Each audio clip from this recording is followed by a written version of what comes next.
other chipmunks that are dead. Oh, yeah. And welcome to Tavern Talk, where lips are loose and rumors fly like honey cakes when Marinol Beer is angry. We are a spoiler-filled live talk show based on the epic fantasy series Wheel of Time by Robert Jordan. My name is Ryan, and joining me as always is my brother Dan, Beth Doman, getting in focus, and Jansen Lashley Haynes. Today is a deep dive episode into episode 4. That's a double entendre of season 2 of Wheel of Time by Amazon. That's right, we're talking Wheel of Time, folks, and we do this every Sunday at 7 p.m. Eastern. And if you like this type of content, please like and subscribe to the channel. Indeed. All right. Indeed. And can I also say, for the record, just about the best intro music in all of the Wheel of Time YouTube live stream. Oh, I'm so glad you said that, Beth. Like, seriously, it's a banger. I just want to jam out every week when I hear it. Anyway, hi. I am proud of it as well. I think it's a great song, and Ryan is actually a participant on it. Hey! Awesome. Very It's cool. my band. Oh, Band. wow. That's awesome. That's I Ian never knew Josh. that. Yeah. All right. Well, Like that I'm a bass- jack that of all bass line? trades, not just a jack. Ryan, you're king of all trades. Dude, have I mentioned that humans on all the spectrums are able to enjoy this even when it's not live? Just jump on in. This is going to be a great episode. But if you do try and catch us live, it's way more fun. We have a fun community, and we're very accepting and loving. And channeling? And a little crazy. But I know, Dan, I can't see your channeling. There's the... Ooh. I can. I see the glowing orb above your puppet hand. Oh, there it is. Oh. It's amazing. It's very controversial. Can you see the channeling? Can you not see the channeling? Ryan, that's a good question. and I think I gained some clarity rewatching this. I think in dream stuff, Green it stuff? can be seen, but Dream in real stuff. life, I don't think it's still ambiguous. We are So you think it's like here. is it like a fourth wall thing where like only the viewer's seeing it? Yeah, I do. I do when it happens and everyone's awake. And when everyone's asleep, then I think everyone can see it. Like when Maureen's saving the two rivers, is that just her doing odd movements, like doing Tai Chi in the middle of a battle? Right. They just saw her spinning slowly. All right, I mean, don't forget, you can see the effects of the weave, though. I mean, you can't see her actually channeling, but you can see the flames that the channeling provide. You know what I mean? Like, you can see the flames from the channeling because they're tangible. It really happens.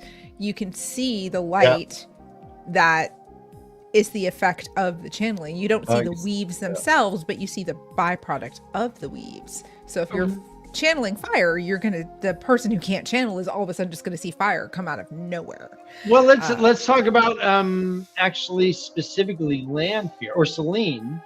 So Lan channels like 3 times, I think, in front of her, but I think 2 of them are in He's a multiple dreams. channeler, Dan? He experiences multiple channeling? Yeah. Rare in a man. Yeah, no, he's virile. He's young. But I think he channels 3 times that we see in front of her. But I don't know. But I think twice are in dreams, right? What, Jansen, am I remembering this right, Beth? So the first time he channels is his sex dream last episode, and then burns down the end when he wakes up.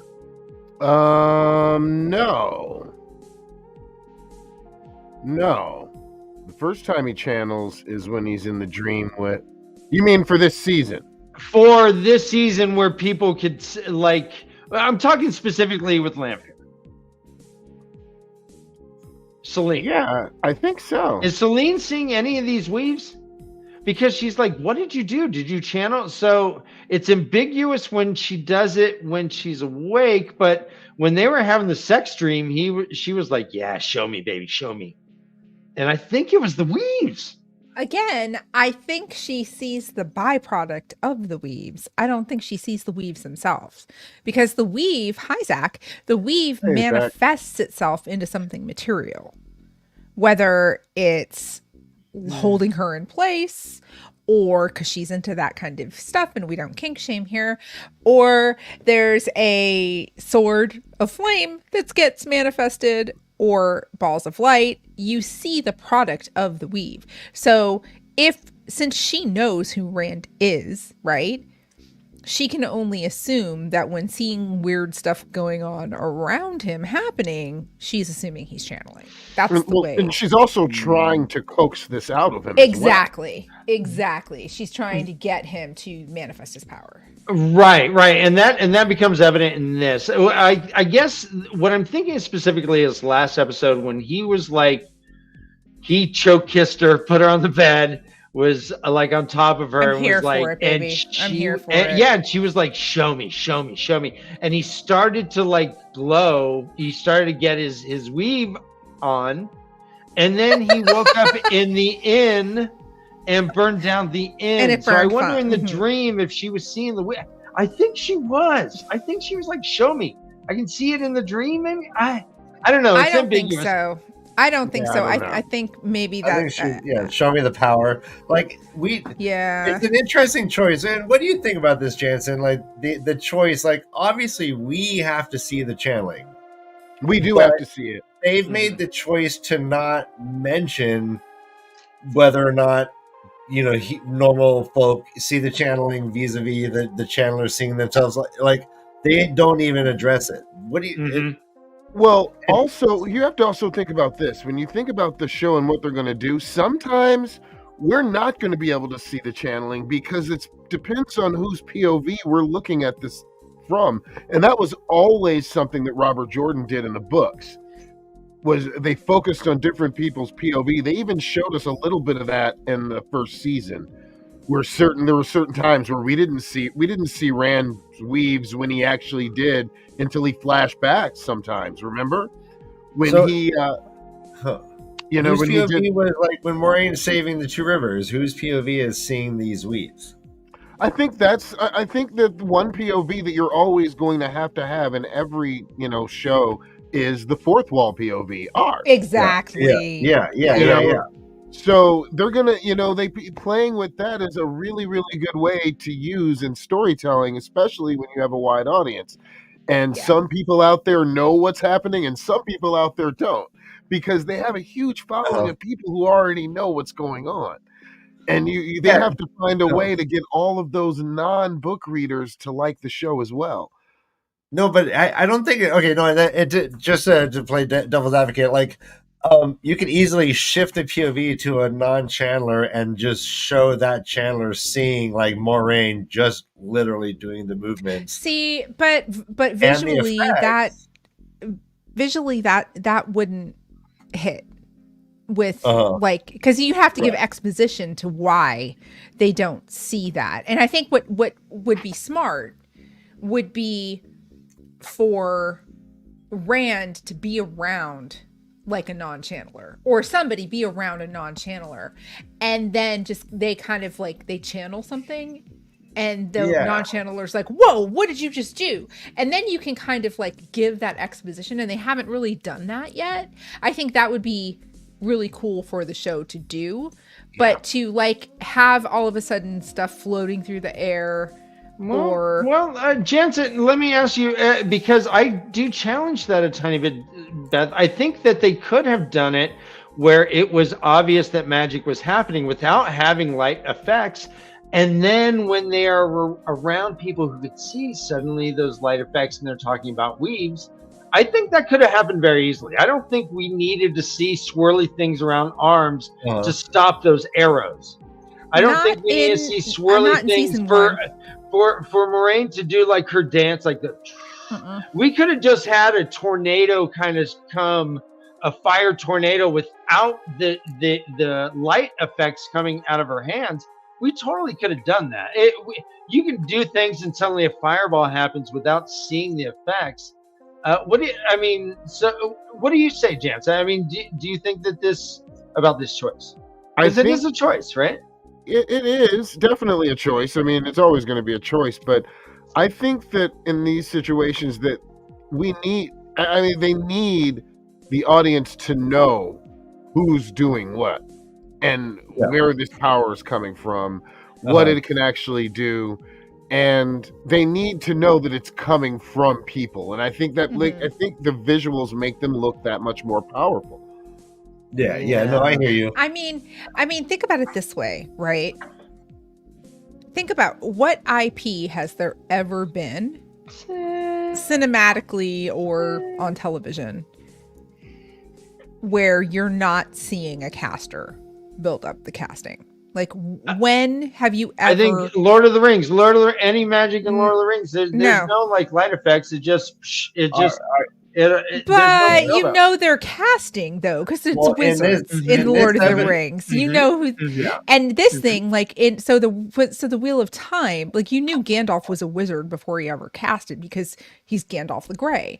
But with Moraine, the average viewer who's not intimate with the series is an Aes Sedai. What's an Aes Sedai? They have no idea. And then to show Moraine doing these like posing dance, it almost looks like it just would not. If I was a non-reader and I was watching episode 1 and they didn't have those effects in there, I would be like, what the fuck am I watching right now? Literally, that's how my reaction would be. Because I was disappointed in the graphics, right? I wanted to see more. But I think if they didn't have any, because really the only person who would have seen any of those weaves at the time would have been Nynaeve. The only person, because Egwene still hadn't learned to channel yet, so she wouldn't have seen them yet. And that's if she was mad. And that's if she was mad, exactly. So like nobody in the Two Rivers would have seen Moraine channeling. So I think they had to do it to kind of like give the unspoken exposition of what's happening. I don't know. If that makes sense. Yeah. I mean, I won't argue too much, but look at like Avatar: The Last Airbender. There wasn't. I haven't watched it at all. Nope. I know it's terrible. It's on my list. I need to watch it. Well, I mean, think of Jedi. The live action, no. Think of a Jedi. There's no like light effects for Jedi things. They just do force pull, force push. No, and actually, it happens. It happens in this episode where Ishamael like slams Min down, and you don't see anything. Yeah. Well, let's talk about Ishamael actually in the very beginning. Real quick. I wanted to ask about this. No, I wanted to ask about this choice. So, or what do we think is going on with that? Because clearly, like, we don't see weaves when he does that. Maybe if she's using the true power, and maybe that's their way of showing the difference between the one power and the true power, because we didn't see any weaves when Lanfear healed herself using the true power. Well, it was also Teleran Riot because he flickered. That's true. So he doesn't even need the power for that. Yeah, I thought the true power is being represented with the black ooze. I think so too. But we didn't see weaves, so to speak, right? Correct. We saw her. That was a manifestation of her channeling the true power. I don't know. I think they are being kind of weird. Let's just, to me, let's see if we can agree that they're being kind of weird with the dynamics of the one power use itself. It's not really evident if when Nynaeve said no and Logain said bright as 1,000 suns, whether they saw weeds. It seems like it was. So and also when the very beginning of this episode, Ishamael frees Lanfear. He is using the one power because it is golden, what he is doing. Yep. But he's like doing a spell. I don't know. I don't understand the dynamics again of him saying this one power shit while doing this, whether it was incorporated or whether he was just, I don't know. It seemed like it was pretty vital. And they're like looking at this poem. insinuating that the two were connected. Well, Did he have to say the poem in order to break the seal? Well, And- we can and if assume. so, why? Well, we Oh, can yeah. assume that Lanfear was being held partially. I don't know. Like, I thought maybe the incantation is the true power, and you have to do it that way. But as we've been seeing, they've been changing a lot of different things, and the physics from the book is not, untouchable either. They're going to change some of these things. Matt Stacker says he was just quoting the poem for flavor. Getting a little ambiance in there. Fair. Blood feeds blood. He does have a flair for the dramatics. I mean, also for a side note, I just need to say, just recognize for the first time that there is a giant Brother Ryan puppet head in the back left-hand corner of your screen. I don't know what you're talking about. I don't know what you're talking about. Yeah, I don't know what you're talking about. It's trippy, dude. Oh my god, that's so weird. It's totally trippy. Wait, what? What are you doing here?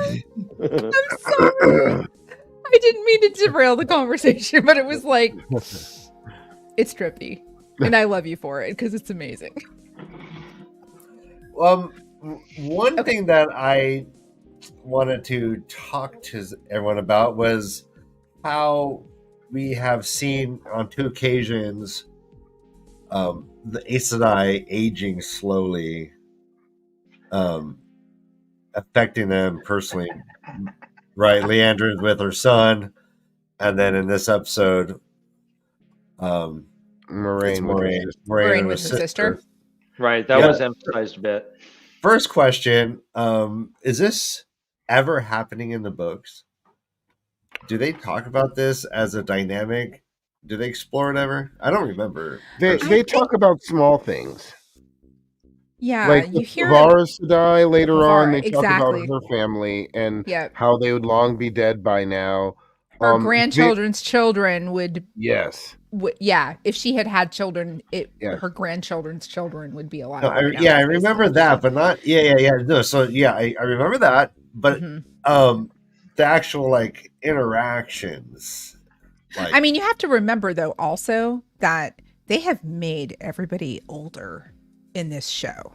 Yes. Because Swan and Moraine were 40-ish. Yes. When in the books. Definitely done that. And they're like 100-ish in the show. Not quite. Maybe 80-ish. I think they're in their 80s, maybe. In their 80s, because she was the older sister of Annabelle. And Annabelle was in her 60s. You know what? I think maybe not. I think maybe that they had, the picture that they show a picture of them. And I think that they did it beautifully. They showed it beautifully with Moraine and her, sister. The way that they did it was awesome. I think that painting might have been, the day before Moraine left to be a novice. Possibly. I like that. That was, I think that's when that happened. And I think that, you add 20 years or 10 years as a novice or whatever, then you add 20 as an accepted and she comes back. But, you're right.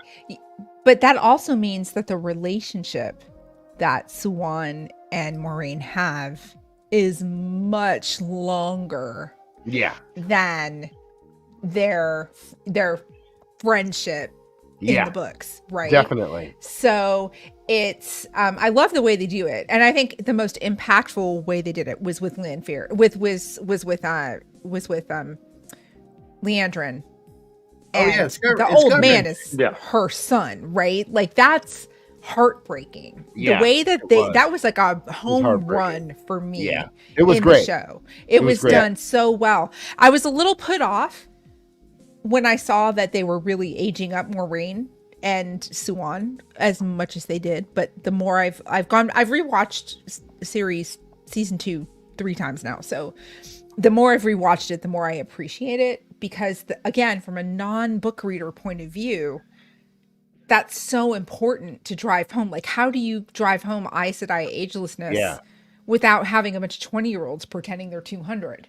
Exactly. Right? Like, so to take 40-year-old women and make them be 200 or 100 and look 40, that's a much better way to do it. Well, right? I guess that also asks the question, how so an Aes Sedai ages more slowly. Does that mean that they are able to conceive and bear children at a much later age? That's a great question. I don't think anybody really knows.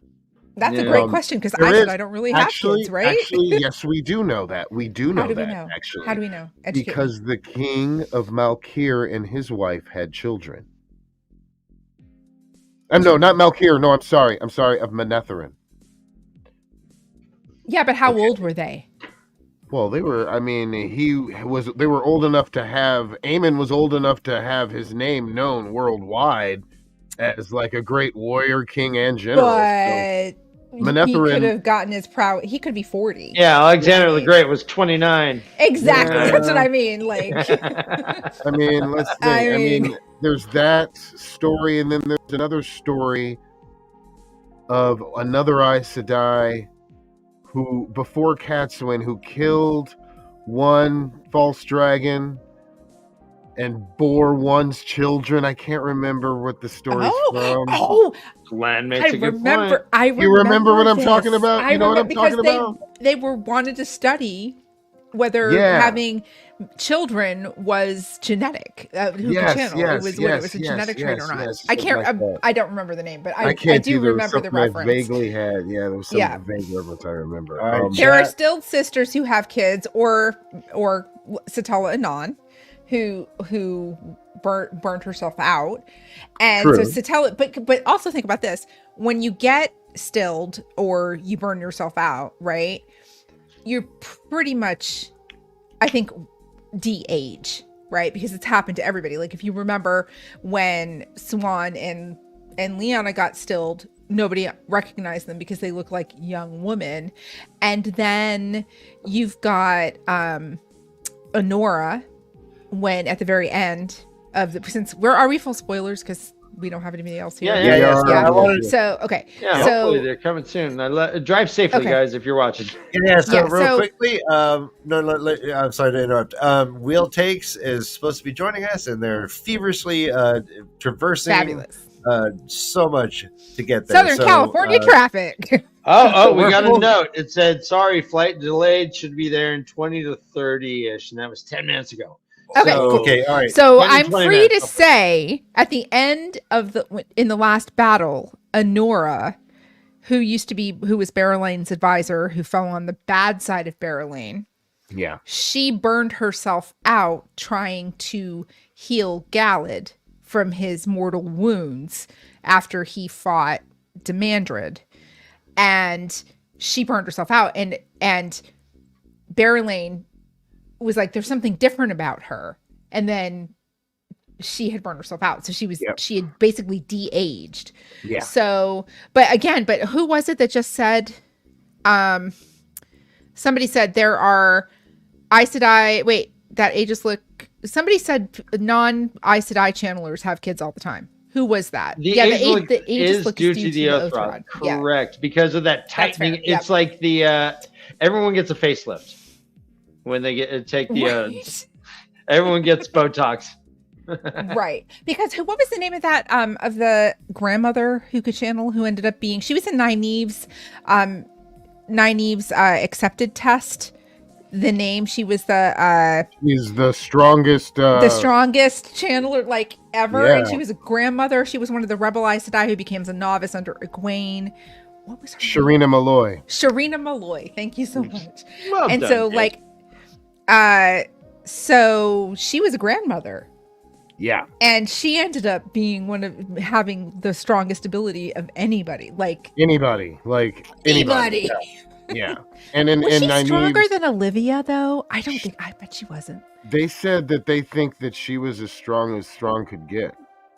But it's Olivia, Olivia, they never met, right? Like Olivia and Sharina never met. But I wonder, because Olivia was over 400 years old as a demonic. Yeah.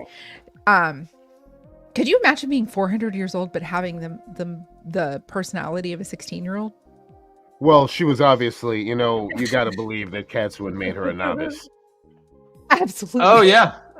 You got to believe that. Absolutely. And she probably became an Aes Sedai faster And she than probably anyone became the Amerlin seat sometime in the fourth age. Possible, possibly. So Olivia I think you guys is have Amerlin. convinced me that these people, until they look like they're middle-aged, biologically, including uterus and stuff, it does not. I mean, I don't know if they have the same eggs. I mean, you got limited eggs. Maybe they got more eggs, but I don't know. Maybe that's a big. Hey, at some point, the factory becomes closed for business. It still doesn't make you less of a woman, though. No. I'm saying I was talking about conceive and bear a child. That was my initial question. So I think unless eggs, maybe they have slower periods. That would be fucking rad. I would hate to have a period for 200 years, though. I'm going to be honest with you. As a woman, as a but female. If you only had it once every 2 years? But that would be when every month for 200 years would fucking be the worst thing ever. I'm just saying. Yeah, maybe once every spring it happens, and they're like, sorry if that was TMI. Oh, they go into heat like a dog. Yeah, Dovey, yeah, everyone count your eggs right now. Let's take a poll, Ryan. That's the first poll. How many eggs you got? No, Dan, it's the second poll because second poll. Okay, yeah. We have a poll out asking, was Ashamaya using the true power? Jensen's just like, I am wisely going to keep my mouth shut right now. Come on, guys. I went and had a couple shots. We had shots called biting kneecaps, Ryan. Yeah, that's awesome. All right. Sorry. All right. Back on topic. What were we talking about? Isn't that in honor of your coach? Yeah, it was in honor of the coach. Yeah, we had some biting kneecaps because that's what the lions do when they fall. They get up and they bite kneecaps. Apparently. Anyway. Are they in the jungle when that happens? Anyway. All right, DK. All right, we're here to entertain DK. Let's get into the stronger dynamics of this, if we can. This we didn't do it. It's episode 4. It's called Daughter of the Night. It goes with the theme of naming the episode after chapters. It was director Sanaa Hamri, which I think was the director last week, and the writer was Dave Hill, which I think was the same writer last week as well. I counted 29 scenes in which there was a new setting, new entrance, not necessarily new characters, within 58 minutes of running time. So Jansen, my actor friend, you've received many scripts. Have you ever been in something that's over an hour? Yes. Okay. Do you receive the entire script, or do you just receive what you would be involved in? This is such a crazy question because it's like anything yes, all of the above, and no. Okay. Nice. Elaborate. That's typical. I was just talking about this to someone today, how every single set, a DP, I was talking to a director of photography today about that, how every single set is so different, depending on the personalities, depending on the company, depending on everything down to the caterer. I mean, everything is so different. And yeah, it sounds like, but when you hear what you just said, it sounds like it's pretty procedurally right. I'm sure that, I mean, it's just not the actors aren't the only ones who get the script. Everyone does. You need your director of photography to know everything that's going on. Everybody needs to know what's going on. And usually, someone like me who's pretty much not getting an entire script usually ever. Okay. If I'm getting anything, I'm getting sides that I know what for that scene are. And I'll have you'll give you a little book of all your, everything that you have been practicing and rehearsing. And Okay, so let's say that you are like an old friend to the main character, and you're showing up for like 2 scenes in 1 episode, but this is like season 3. Do they give you background? Do they say, "All right, Jansen, you're playing this guy named Larry. Larry went to college with him. I mean, is there like a character little build about who you are doing?" By that time, I'm sure I already know what I'm doing. You know, I would already know all that information. I would know who I am. How? But, well, by looking at the script previously. I mean, I'm not going to go into it blindly, you know. But, you know, what they would do for some actors, like especially like, you know, the background actors and the extras that come in, who, God bless them, and me included, have, you know, plenty of times, you know, they need to also know. So a lot of times what'll happen is like a production assistant who will be in charge of all of those people will come out and give a speech about what's going on in this scene. Okay. And so usually everybody on set knows what's about to happen. That's pretty much the only way it's going to really work. You know, there's not going to be any like shocking surprises. Although I have heard some people haven't gotten their sides until maybe an hour before.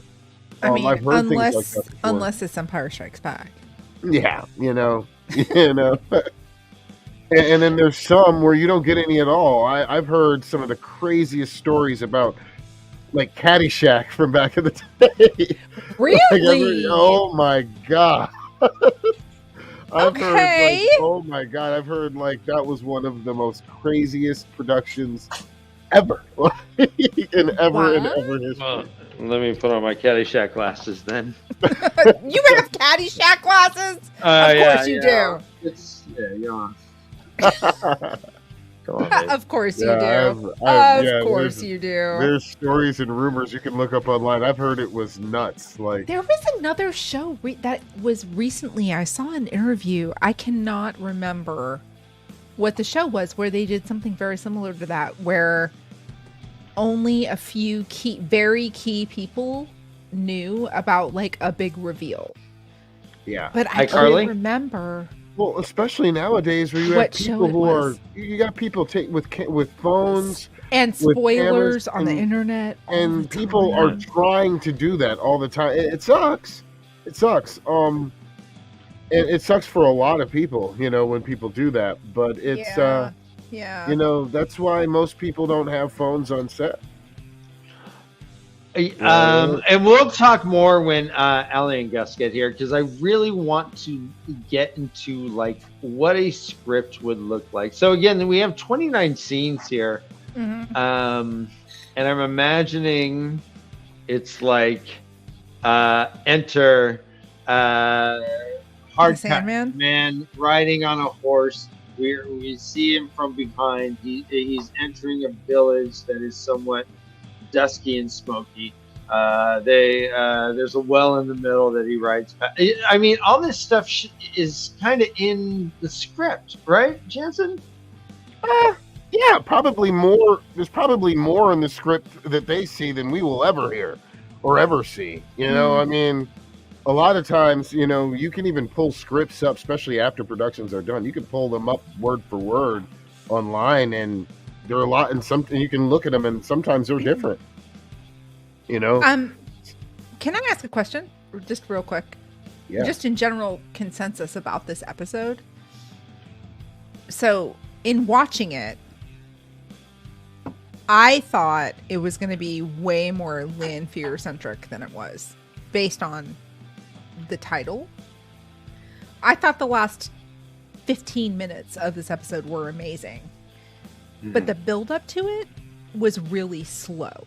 In my opinion, I thought that there was like a lot of it wasn't the land as storyline. Yeah, like I go felt on. like I almost felt like the next episode would have been better suited as Daughter of the Night than this one. Yeah. Did any of you guys feel that way about this episode?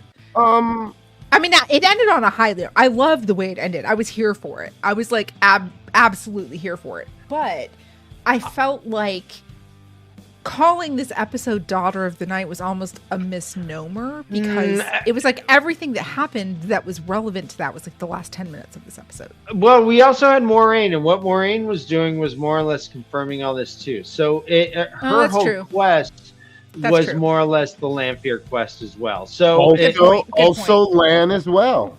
Fair. Lan as well. Okay. Yeah. Okay, that makes sense. But I just felt like it was just not when I saw the title, I was like, oh my god, this is gonna be and it really wasn't like until like the last 10 or 15 minutes when I did my reaction video to it. I remember like I was like, man, I really hope this picks up soon, like 15 minutes before the end of it. And then by the end of it, I was like, oh, that was amazing. But it kind of was like there was so much stuff, if that makes sense, in it. Like I just don't know if that was the only person who felt that way. Like I felt like they crammed a lot into this episode. A lot. They crammed a lot into it. Yeah. Okay. I think the land stuff was a bit slow. We got the point. They're concerned for him. We got that point. We didn't need 5 or 6 scenes of it. Plus, I do not like Lan's hair down like that. Either. Bun it up, baby. Let's get back. When you have it all straight and put like at the shoulders like that, it does not look good. And he's wearing kimonos. It's his outfits are rad, but the hair doesn't work. Bun it. Let's get back to biz. He does not look like a warrior.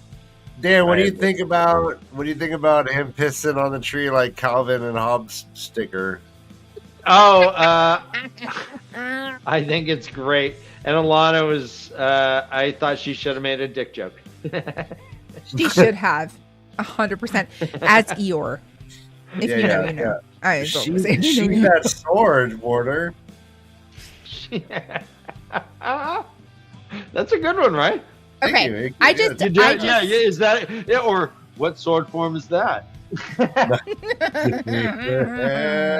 Is that a sword form I'm familiar with? I looked at. I had a little bit of a different take on the land thing. I think that Alana brought him home, and I think that Alana was thinking the last resort with that Lan was going to have to be brought into her little threesome. Right, and they're like, where does the third one go? Well, that's one of the ways to help warders get through their Aes Sedai dying, at least in the books. Is it just bang them from all sides? And then finally, because finally she even did reveal that you're not going to kill yourself, so she was watching for that, and that's what I thought. That's what I took. So see, now I think they're dark friends, and they brought Lan back. To take his letter. Everybody is a dark friend. That would be rad. You think everyone is a dark friend? That would be great. They're snooping around, stealing his shit, going through his stuff. They stole his shit. Dark friends. And they're like, it's Alana. There's no way they're dark. If they make Alana a dark friend, if they make Alana Black Aja, I will revolt. I will revolt. I mean, she would be. In all fairness, you've threatened to revolt for a lot of things. Riot, revolt. That's true. Yeah, we're starting to take you not so seriously with all these threats. Hey. That's revolting. Oh gosh, that's gonna riot again. She just starts throwing colorful pillows. So many picket signs, Ryan. So many picket signs. Hey. I love it. No, I love it. Nice. No, I'm playing. Come on, I'm playing. It's a peaceful revolution over here, okay? I love it. It's a sit-in. Only 30%. Exactly, DK. 30%. No, they're sussy. They're sussy as they're all sussy. Like they totally sent Ivan to just. Even Min's dark right now. Yeah. Min is not dark. Min is realism. Min is pragmatism. That is. Yeah. Min made a deal. She only strips to pay for her college tuition. Hey now. I don't see. That's so funny, right? Strip work is work. No, totally. It is. And so it's college. I mean, College is not for everybody. Dark friends, right? You know what I Look think? at You know like what I'm. this, You know look what at I'm my starting eyeballs. to think. Yeah. I'm starting to think this is weird, but you know what I think I have this weird feeling about men. I don't think they're going to do the foursome like they do in the book. Yes, they are. No, I don't think so. She said 3 beautiful women. I know, but you know what I think's going to happen? I think that Min and Avienda become first sisters instead of Elaine and Avienda. Nope. Yeah, I can see that. Avienda and Elaine are now going to be able to meet each other because of Falma. They're both there. Where's Min? She's still in Kyrian because they didn't bring her to Falma like they should have. That's the one thing that the show writers did not do right in season 2, in my opinion. They should have brought Min. Well, honestly, truthfully, we don't know if they did or not. Okay, well, they should have divulged if they did or not. Yeah, because they kind of left Min hanging. And I felt like that was the really big loose end of this. My big criticism of season 2 was not enough Matt and no ultimate conclusion of what happened with Min. But if they're going as fast as I think they are, doesn't Min need to be in Tarvalin? I mean, technically, yes. But how... there's a lot of... Yes, she does. She absolutely does. Because...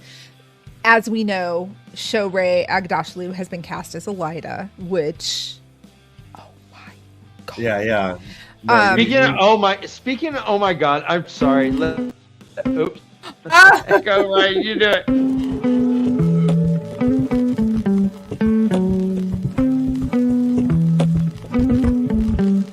Oh yeah! They're here. They're back for another week. Just now you're here to bring us their insights, their witticisms, their quite clear spot. Hey, they've been traveling. They're at their best. It's like the best intro music. It's the best music. It is the best intro music ever. I just wanted to keep jam. Hi, this is like the Amazing Race, where you rushed home and now you got to do a challenge. I know. Thank you for being here. Well, Gus was picking me up at the airport, and then my flight was delayed, so that's why we're late. Apologies. I had to be out of town this weekend to be at a funeral, which was a little rough. But I am home. Sorry. Thank you. It was a great service, and now I'm home. And Gus had to pick me up at the airport. Apologies for being late, but I'm ready and excited to be here to talk about Lanfear. Yeah, we're so happy Allie, you're the here. greatest gift is support. So thank you for being such a good friend to your friend, and thank you for being here. I hope this weekend wasn't so rough. Oh my god, I'm gonna cry right now. No, come on. No, Allie, I love you. I love you guys. I love you. We love you. Thank you so much for being here, guys. You guys, thanks for having us here. Oh my god, we're so excited to be here. We love you. We love you too. You were glad here we could make it work. Perfect time, because I was talking to James about real Dan, before we go on, Dan, real quick, I don't mean to be rude. What is the spoiler level right now? Where are you? Oh at? yeah. We can just say end of Crossroads is fine, or beginning of prologue of Knife of Dreams, because there's like 2 major things that happen in that prologue. Oh yeah, we can talk about the prologue. Okay. Yeah. Well, no, let's talk scripts. So you, Allie, Yes. I'm like, hey, I want you to write. So the cold open here was Ishamael freeing Lanfear, which I thought was such a good choice, because what it did was kind of trick the viewer a little bit into thinking that Lanfear had just been released, when the breadcrumbs were that she was there the entire time. So they kind of gave us, they had this established thing where like sometimes the cold open can be a flashback and sometimes the cold open can be something that's happening at the present. But when we see something on screen, a lot of the time we'll go like, oh, that's happening now, unless otherwise obvious. So I thought that was a really brilliant choice to be like, oh, she hasn't been here this whole time, and then to Another reveal one's that out. actually, in fact, she had been there the whole time manipulating Rand. So the really smart. The scene starts with Ishamael walking into a canyon. Mm-hmm. He kind of goes. He looks up. He sees the crazy thing. He goes back. There's about 4 minutes, maybe 3 minutes of nonverbal stuff. Yeah. What are you as a screenwriter or a scriptwriter, let's say, what are you actually doing? Is this your vision, or is this the director doing this? So this is the fun part of TV, I think, is that it's a collab. That's a really good question. Is that it's a collaboration between the writer, the actor, and the director. So in terms of kind of what's on the page, you'll write action lines, and what you don't want to do as a writer is direct the scene, but you do want to kind of give an idea of like what we're seeing. So, you know, an idea of like what would directing the scene be would be like close up on, right? All of that kind of like camera language and stuff like that is stuff, unless you are like a writer director, or obviously once you're Shonda Rhimes, you can do whatever you want. But when you're the average writer, right? So you wouldn't say cut to a vision of the sky in this pattern. Yeah. You wouldn't do those things necessarily in the script. No, but you would write. You wouldn't direct the scene, but what you would do is you would imply what would be happening. So like you'd mention stuff that was important. Yeah. So like if it sorry to interrupt you, but go ahead. You're fine. No. That's what we do. No, For... this is ADHD. This is ADHD TV here. Yeah, exactly. This is what we do. So the ways that you would direct the scene would be like, you know, close up on a hand reaching into a pocket. You wouldn't do any of that, right? But you would go, if it's important to what's happening in the scene, a hand reaches into a pocket, right? And then we know versus they reach into their pocket. Those are two different shots that are implied in those lines, right? A hand reaches into a pocket. We're getting a close up on a hand reaching into a pocket. So that factors into the equation. Like, what do you want us to be seeing is really important when you're thinking as a writer and you're writing those action lines, but you don't want to overdo it. It's not a novel, right? A lot of the time the conventional wisdom is like 3 lines of action and then 3 lines of dialogue and then 3 lines of action. Obviously that's very prescriptive, but that's like kind of when you're starting out, what people say is you want as much white page as possible. Because it's a script, not a novel, and you don't want to be directing the people, or you don't want to be telling the actors. You want to give them the space to make choices. So you're giving them kind of like the blueprint, and the actors and the director is kind of bridging the gap between the writer and the actor is the one breathing life into the character. And as far as the actors go, you know, especially with first takes, it's always good if you can, and if you work hard, you should be able to do this. But if you give the writers exactly what they first give you, so they can at least see what their craft shows up like, and then you can start about changing things that you think might be different. What if I do this differently? What if I move this way? You know, that's just one of my practices. It's a good practice for me to give them what they want first. Yeah, it's so exciting to see actors play with your stuff. You know what I mean? Because we're the writers and the directors and the actors, like, oh, none of us are the one that makes it, right? If I wanted to write something that was just mine, I'd write a novel and then I'd self-publish it, right? But Absolutely. What's fun about this medium, And even then you have an editor. and even then, but I love the collaborative nature of it, where it's like everyone's bringing their best ideas forward. It's really one of the coolest feelings in the entire world. When it's buzzing, it's buzzing. Like, it's the best time. Yeah. Sorry. So procedurally, I have a question, because this is all brand new to me, right? No, this is a great discussion. So procedurally, when you have casted your cast, right? Mm-hmm. And you're doing, so that's why you have like read-throughs, right? And so I assume writers are in that room with the actors when they're doing that, and then you take Depends. It all depends. It all depends. Yeah. I mean, like, okay, it's like, this is like so brand new. Sometimes to me, you like, don't the even whole- get read-throughs. That's a I mean, great depending question, on the Beth. role, I mean, you might 'cause not you even would get think, that. You would think if you want to have your actors to deliver like a really good kind of to interpret your work the way you're writing it, you would think that you would want to see it at least like Yeah. firsthand, right? Yeah. And then go back and be like, okay, well, this hit, this didn't hit. Yeah. What can we do differently? But I guess maybe time constraints wouldn't necessarily let you do that depending on the I'm show. not sure there's any production that goes from point A to point Z the exact same way. Yeah. I Okay, don't well think that makes there's any sense one. too. That would make Yeah. sense too. I would say in an ideal world, Fascinating. yeah, in an ideal world, that's a procedure you'd have. Plays oftentimes are like that because they have so much time to rehearse. Sure. But TV especially, you might get new script pages the morning of. Yeah.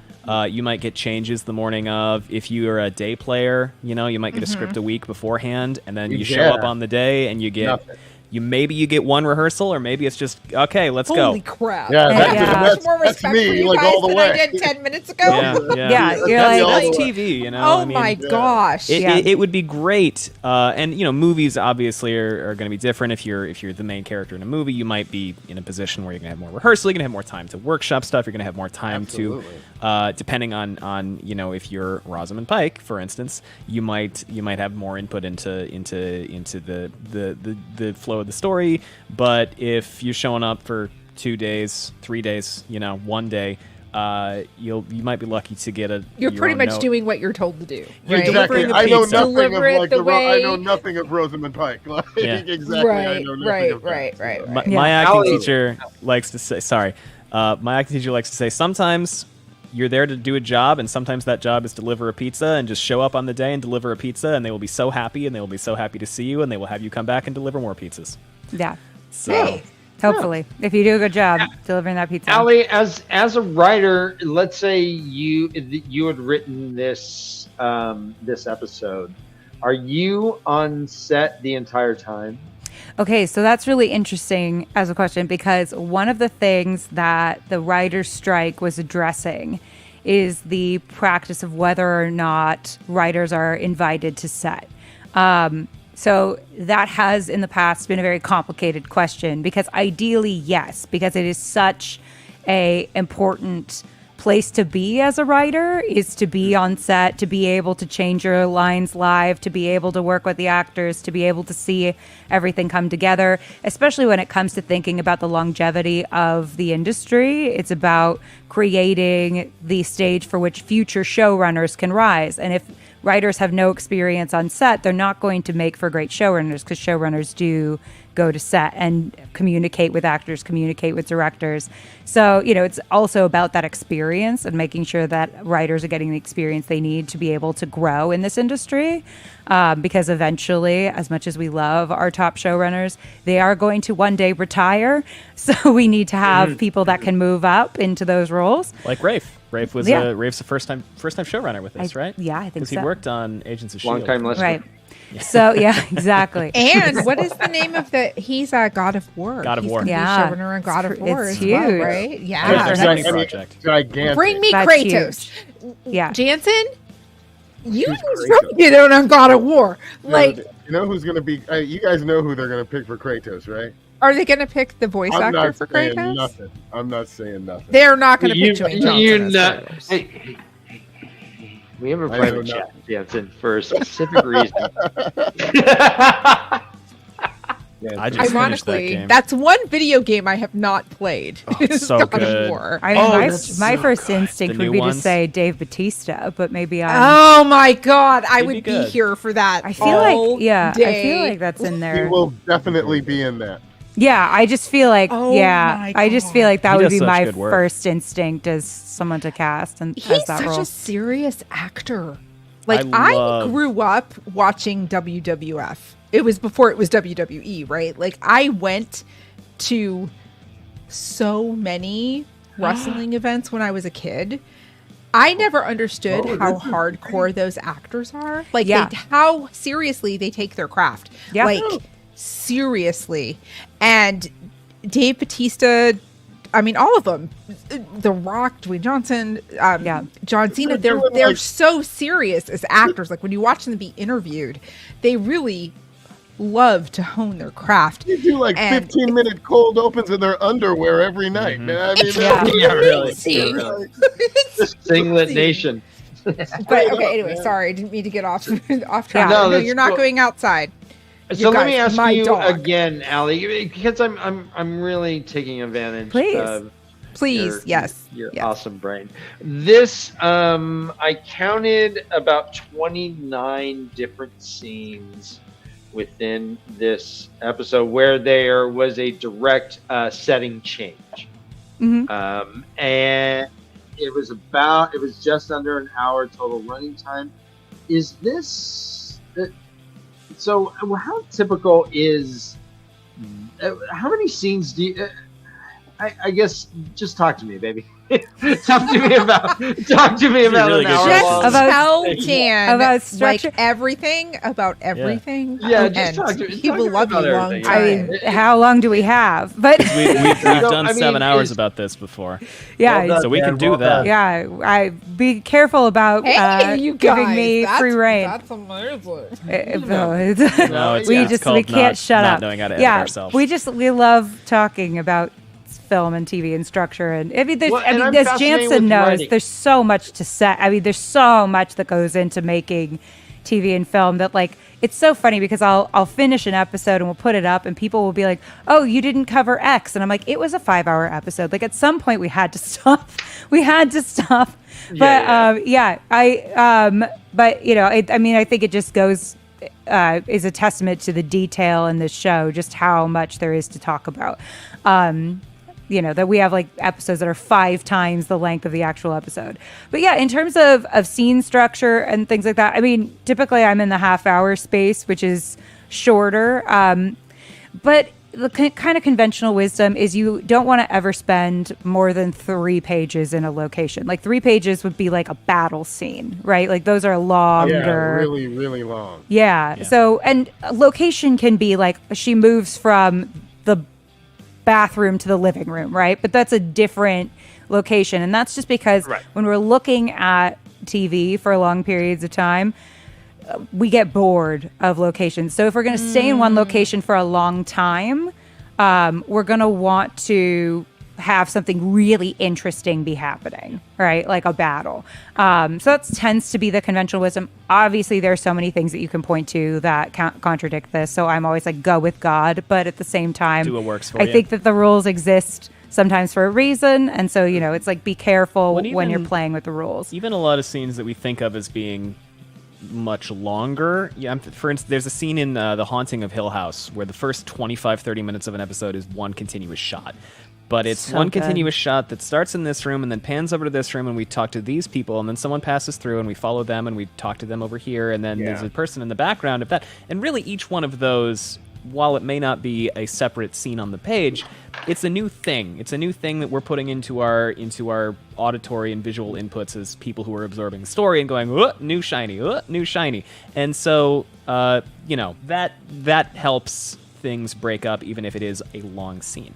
Yeah. So And out of these 29 scenes, though, how many would you have written 29, or would you have written yeah, 40?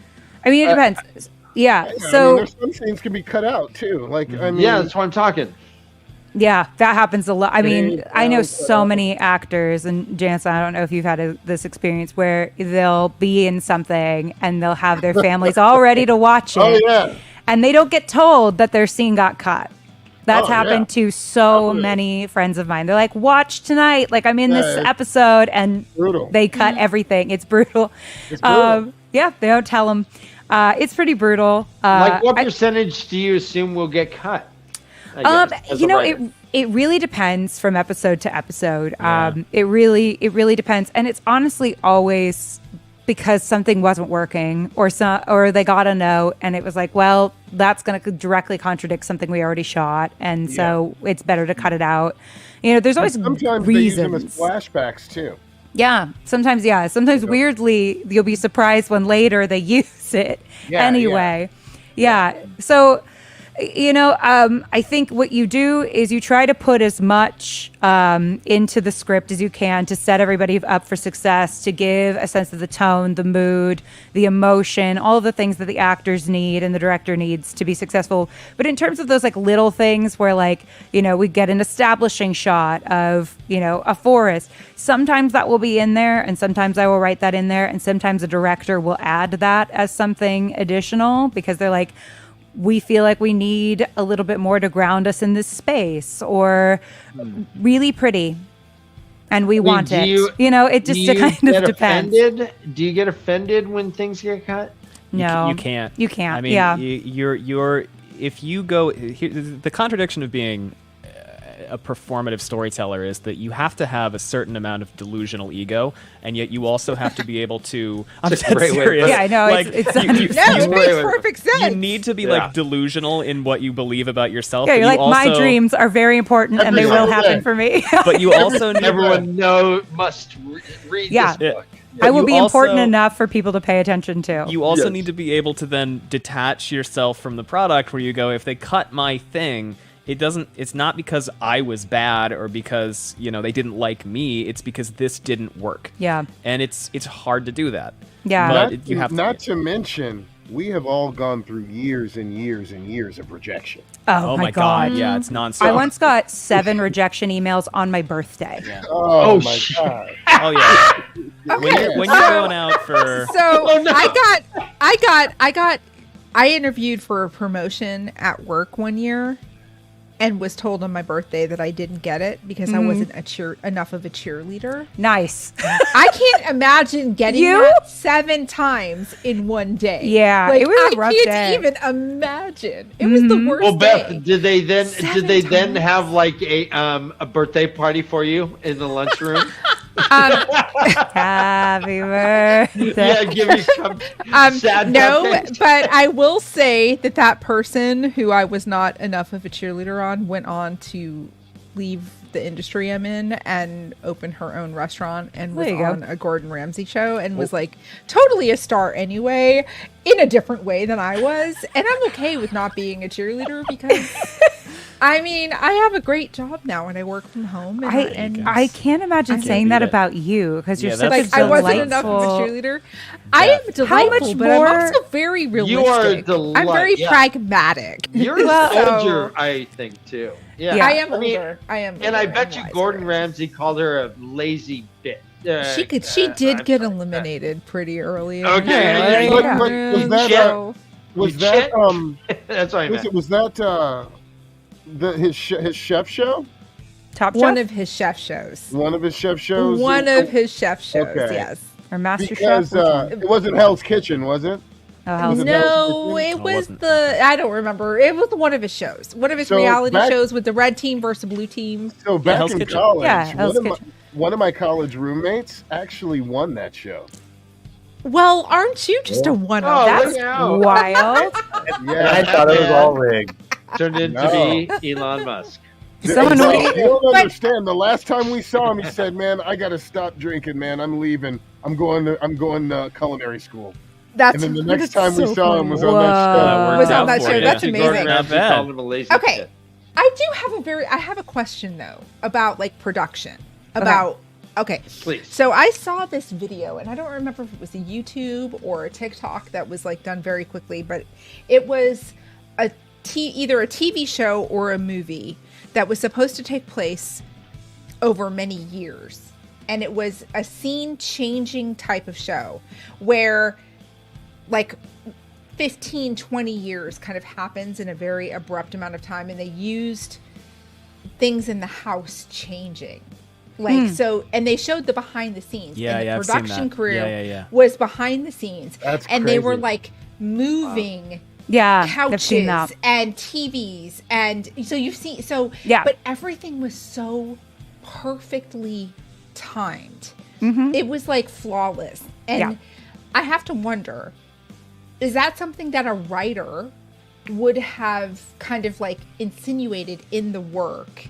Or is that more like the writer says a bunch of time passes and we get to this point, and then the director or the creative people kind of like envision that? Like the DP and the graphers have to go nuts on something like that. Yeah. I mean, like it was brilliant. It was beautiful. And I don't remember the show. It was a real show or a movie. Yeah. I can't, and it was a behind the scenes take of like everything. Ricky Lindholm was in it. It was Ricky Lindholm. Yeah, it was gorgeous. Beautiful. You should see it, Jansen. It's really incredible. I was you gotta check that out. I was absolutely blown. I think I watched it a dozen times because how about this? How about this? Has Flawless. anyone here seen the movie Russian Ark? Yes. No. Yes. I had yes. not. Oh, yes. I thought you were have- going to say Rosencrantz and Guildenstern are dead, and I was going to say yes. Love. Yes. I saw that movie in theaters when I was 10 years Really? old, and I have not thought about. Well, I've thought about it, but I've not heard anybody bring it up since. Yeah, Wow, it's a brilliant film. It's a first one continuous unedited shot movie, and it Yeah. has like That's 1,000 insane to perfect me. cuts. That It's is so long. insane. to me. Hitchcock did that Yeah. in Rope. Also. Hitchcock is Nope. fucking brilliant. Yeah. Oh, And- I mean, talk about brilliant. Brilliant. He's still got a spot in his parking lot. Have you seen Time Code? He does. I swear That's he awesome. does. Have you Yeah. seen Time Code, guys? No. Time Code. I think I Time might Code. have a long time ago. Time Code would be. I just Maybe, wanted to yeah. bring it up. It'd be a writing challenge. It starts. 4 cameras start in different areas of LA, and they start at the same time, and they just run continuously. Oh, that's cool. Yeah, And the whole movie is 4 squares. And on when they your all screen. get together, I remember that. I did. See It that. is. It Was is it- something. Weren't old school sitcoms like I Love Lucy all done with They were one live. one monitor live, Yes. like one camera? Yeah, So we they were. call that Yeah, there you multicam. go. So like we call that a multicam show. So this is the thing: is single cam shows and multicam shows are different. So with a single cam show, which is like Wheel of Time, right? Right. I mean, obviously you have more than one camera usually because I hope so. yeah, Yeah, obviously. So single cam is kind of a misnomer, but what it basically implies is that everything's kind of happening with multiple locations with a single camera. We'll set up for this shot. We'll set up for the shot that is me and Allie talking, and it's on Allie. And then we'll cut, and we'll reset, and we'll set up a shot. And we'll do 15 takes of that. And then we'll do 15 takes of the camera on me. Then we'll do 15 takes of the camera on both of us. And then we'll do the take where you can see our hands. And it's theoretically one camera the entire time, moving. How moving, moving. tedious. Oh my god, how Oh, do you yes. get not Oh, bored? Why not You just do. add a second camera and record the whole thing? Yeah. You can you- also do that, but sometimes there is a light in the wrong place. Sometimes when Oh. when you're talking to Allie, there has to be a big damn light right here. Yeah. And Then you so- have then and you have lunch and you have all these. And I mean, there's a Are you lot. standing? So, And so the Gus, are you director gets a standing there phone call while and Allie has to eats pump all things for Allie's 20 stuff? minutes. You do Sometimes- not get a phone call. That's the thing. Do not get Oh, a phone that's call good. on That's set. good. Your phones That's are not good. on set. Sometimes you're Never. there, sometimes you're not. I've been in we did a short film once where it was like me talking to my scene partner, but the way they filmed it, the camera's in my face. So obviously my scene partner's not there. My scene partner was, 20 feet away, standing there feeding me lines while I was acting at a point behind the camera. So it depends, I mean, like movies are all super duper fake. And Yeah. you might be having like a tearful, deeply emotional outburst at a guy holding up their hand behind the camera if you need someone to help you spot. Someone's just right here. I Yeah. remember Oh, yeah. seeing an interview with oh god, what's Eva Green Mm-hmm. about like a super serious shot that she did. I was obsessed with her for a while when she was on Penny Dreadful. I was absolutely Yeah. obsessed. And she was talking about this like super serious scene, and it was all she could do to keep from laughing during Yeah. this like melancholy, mournful, because of whatever was happening off camera. I don't know how you guys could do it. I just don't Oh, get it. Yeah. you have like a lot of training. you have a super romantic scene. You have a super keep in mind any sex scene you see that's in front of so many people. So many people. So many people watching Guys, you tell make us out. about it. How many sex scenes have you done? And they're all going, Me? cut, reset. I didn't like where your hand placement was. Let's try that again. You keep your thigh by her We knee. didn't have enough glute showing Yeah. under No, that sheet. And actually, you have to be an exhibitionist. yeah. And you Are the- have to be the stamina that you have to have. I mean, because all of those crying scenes, all that stuff, that happens 45 times. You're doing that all day. So When you're crying all day. Yeah. I mean, thank God we're not in the porn industry. Jeez. Jesus. I mean, I have decided that you guys don't get paid enough money. Hands down. that y'all is why don't we get struck. That was part of the Yeah. strike. paid Yeah. enough That was money. the Yeah. Yeah, and sometimes many people that I know have had this experience. Sometimes you get hired for a role, you sit there on set all day, and they don't use you. Yep. Oh Yep. yeah. Do you And still so get paid you for sit that there- day? Oh, Yep, one but not as time- much. One time I was working on Parks and Recreation. It was a really early call. Everyone was sitting down, and there were so many people on set that, like, I just sat in my car and started drinking coffee. I woke up like 5 hours later to a guy saying, "Hey, it's time to go." And I was like, "Right on. See you guys later." Yep. It was just, never used me once. Yeah, and depending on the size of your role, sometimes you're doing your own hair and makeup. That does You happen show up, you sometimes. do your own shit. Oh, yeah. Show up, camera ready. Yeah. We're going. A lot of the actors I know have makeup in their car ready to go in case they get a call. Everybody does. Oh, yeah. everybody does. So You let show up, me you gotta go. let me get into that a little bit. So Gus and Jansen, I've heard now that your reel tape, your what you send for your auditions and whatnot.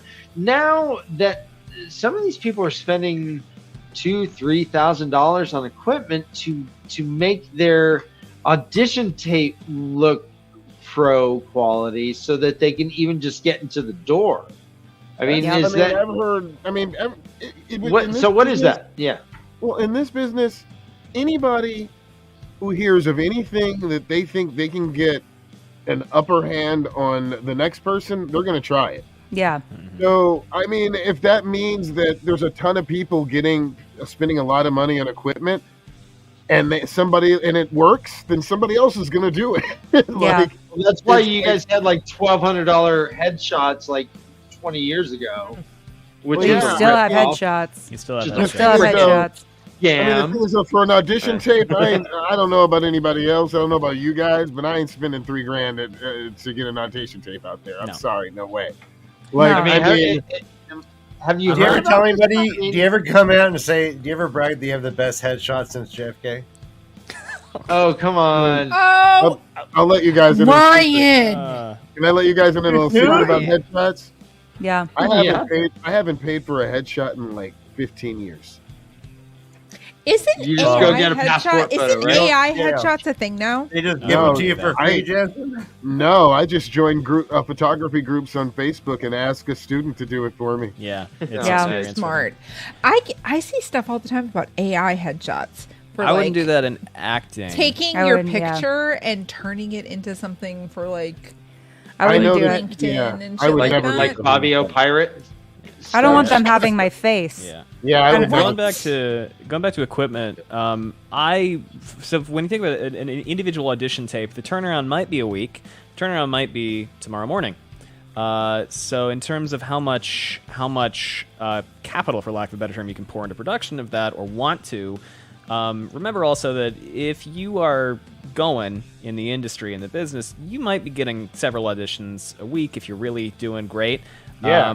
So you're going to be able to basically get the audition turned around, send it in, and then forget about it. And hopefully you will hear about it again. More than likely you will never hear about it again. Yeah. So like for me, I have lights, I have a backdrop, I have this camera, but in terms of And it is individual, the norm to send a tape now.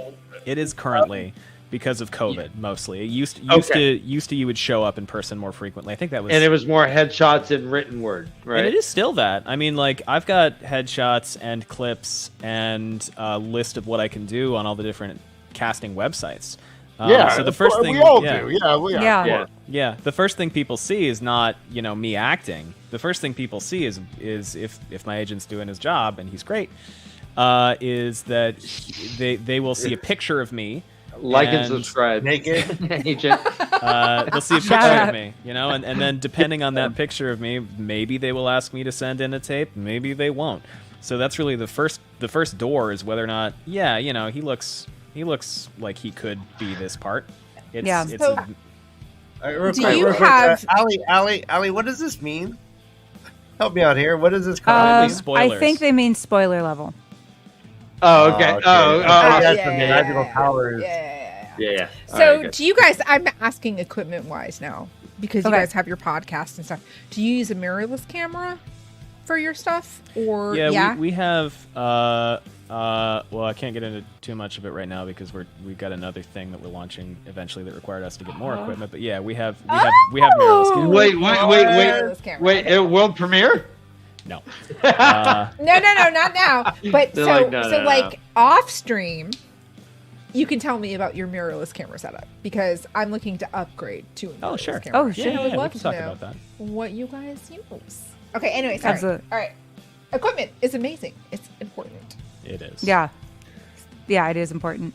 Yeah, so, I mean, I think it's more that, you shell out a lot of money for that equipment, right? You want a good camera, you need a backdrop, all that stuff, and it adds up. I mean, And it's a very pay-to-play industry in a lot of ways. You can shoot an audition on a flimsy tripod with your phone in front of a white wall. You Yeah. can do that. Nobody is saying that you have to spend $2,000 on equipment, whatever. Sure. Many people think it helps, and it does make the thing look more polished. And when you are a casting director's assistant and you are looking through 200 audition tapes, Oh, yeah. anything that can get the CD's assistant or the casting director to watch your tape for another 5 seconds might get you the job. Yeah. It is a pay-to-play, and it's annoying. Like that any it is resume. that. I mean, that being said, what's also happening now, especially out here in LA, is there are places you can go to actually pay for them to do it. Yeah. And they're extremely professional. And in fact, I've got the last co-star role. I got on Abbott Elementary that way. How We much is saw that? you. How much is that? We freaked out. We were like, oh my God, is that Jansen? Right as soon as it Also starts. on hold Star open. Trek. There's a On Jansen. Star Trek. Thank you very much, Jansen. Yeah, I got blown up twice on So that. how much does it cost for that service then? If you are gonna It all have a depends. professional service Anywhere, there? I think it's anywhere from like $19.95. But a lot of times, those places they'll give you like a big discount for the first time you do it. Then they'll give you like discounts if you refer people.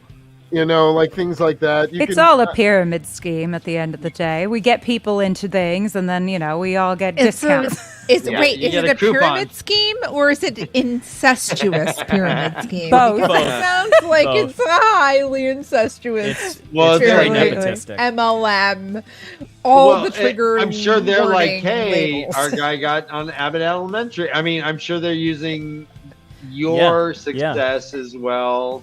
For Well, their I mean, own I was, marketing. I mean, my old house was everything was a disarray. I was trying to move, and like now I am in a new house, which I'm so happy about. But like, Mhm. thank you, so happy. You guys should come to my house for the Super Bowl. It's awesome. Let's do it. Ooh. Absolutely, Well, the Uh-oh. Lions versus the Bills, hopefully.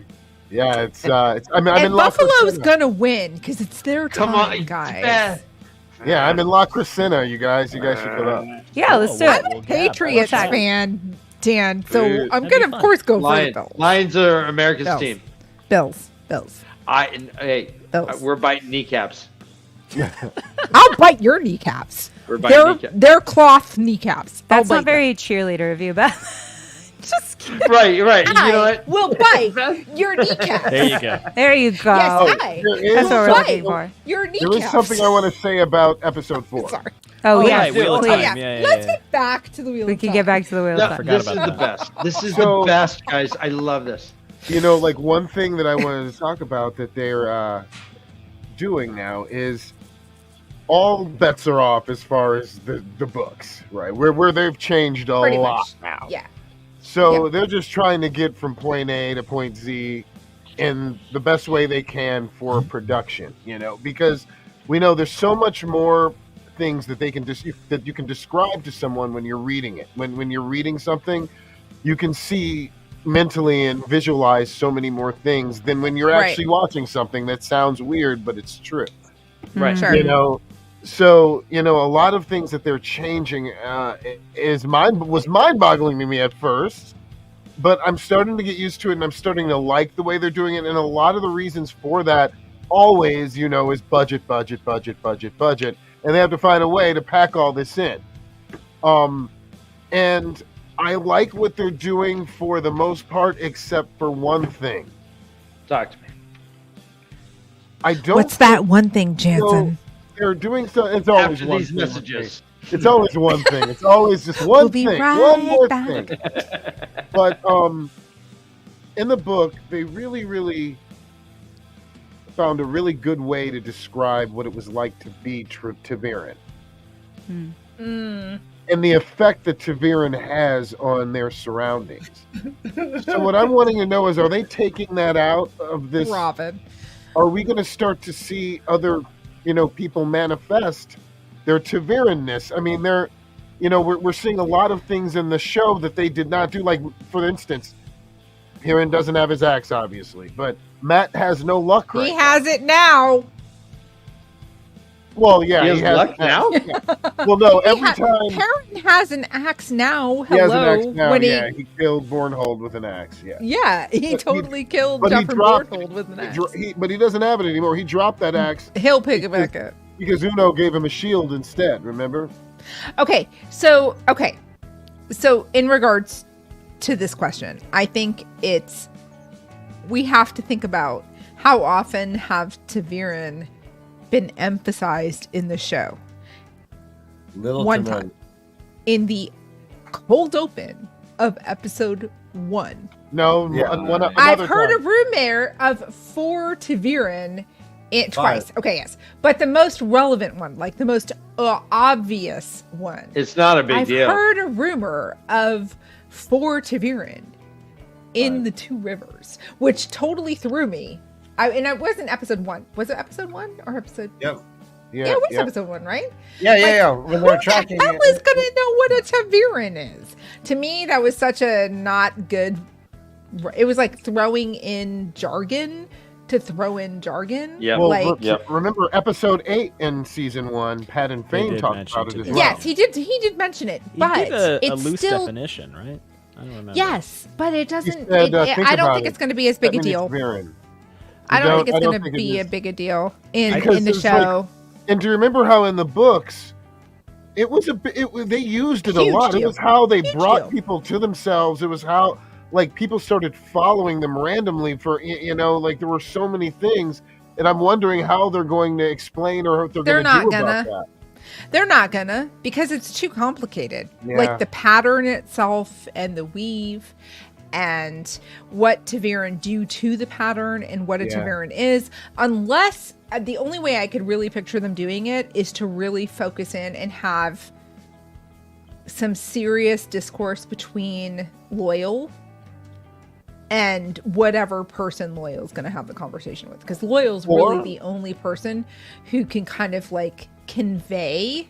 No, Tom could have a cold open and do it too. I don't know. I see Tom being more of an action person in this show than Oh, I that's don't- right. I don't know. I forgot about that guy. Yeah. I don't know. Can I give a quick writer perspective on it? No. No. You're right.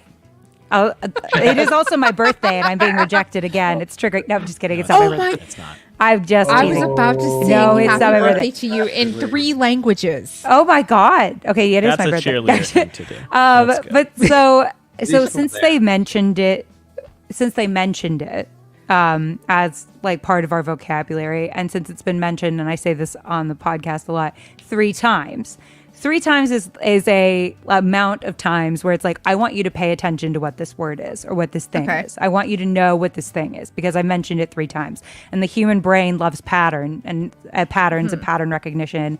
And like one of our big things is like 3 times means something to us intellectually. I think the fact that they haven't explained it is because they won't explain it until it's super relevant to the plot. Right? But as a Fair. writer, I'm like, I hate Robert Jordan. Before you get mad at me, because, and I mean it in a loving way, I hate him because he came up with the best way to explain, like, our protagonist has plot armor without it being plot armor ever. So if you're a writer and you're not taking advantage of like all of the implausible things that happen to our protagonist is because the pattern wants it, that's a gift that Robert Jordan gave them that if they throw that away, that's like, Got you. my friends, it's yeah. just not going to be explained until, like you said, Beth, it's Until a it's complicated relevant. thing. Yeah. Until it's relevant and there's a way to explain it with the right characters Sure. being together, where it's like it's going to make sense to the audience. But they're There's a building lot our of ways vocabulary. to do So, that too. Yeah. So I have to ask another question, Allie, because you have emphasized it 3 times, so many times. I have. Yeah. At least 3. I talk about it at least At 3 least times. 3. Okay, I have to. It's off. It's not Robert Jordan, but it is fantasy novel. Have you read the King Killer Chronicles? From Not Patrick yet. Rothfuss? It's on my list. Hey, wait, yeah, you have. What? Rothfuss. The Name of the Rothfuss. Wind. Yes. The Name of the Okay, I'm Wind. sorry. And A Wise Man's Fear. I was thinking you Because- read. Yeah, I've read both of them. Okay, so Yeah. so it's like the third book has been hanging for like 10 years now, right? Like, so Yeah. is it ever going to come out? But anyway, you said 3 times, and that's such like an important phrase in that series. The like, do it 3 times, say it 3 times, kind of thing. When you said that, I was like, oh my god, Patrick Rothfuss is like Yeah. being channeled right now.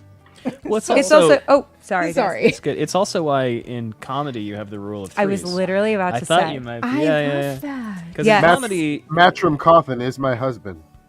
yeah, that too. I'm here for that. If he's your husband, he's also my husband. Does that mean we're in a what is that called? It's an IEL thing. It's an IEL thing. Don't worry about it. It's an IEL thing.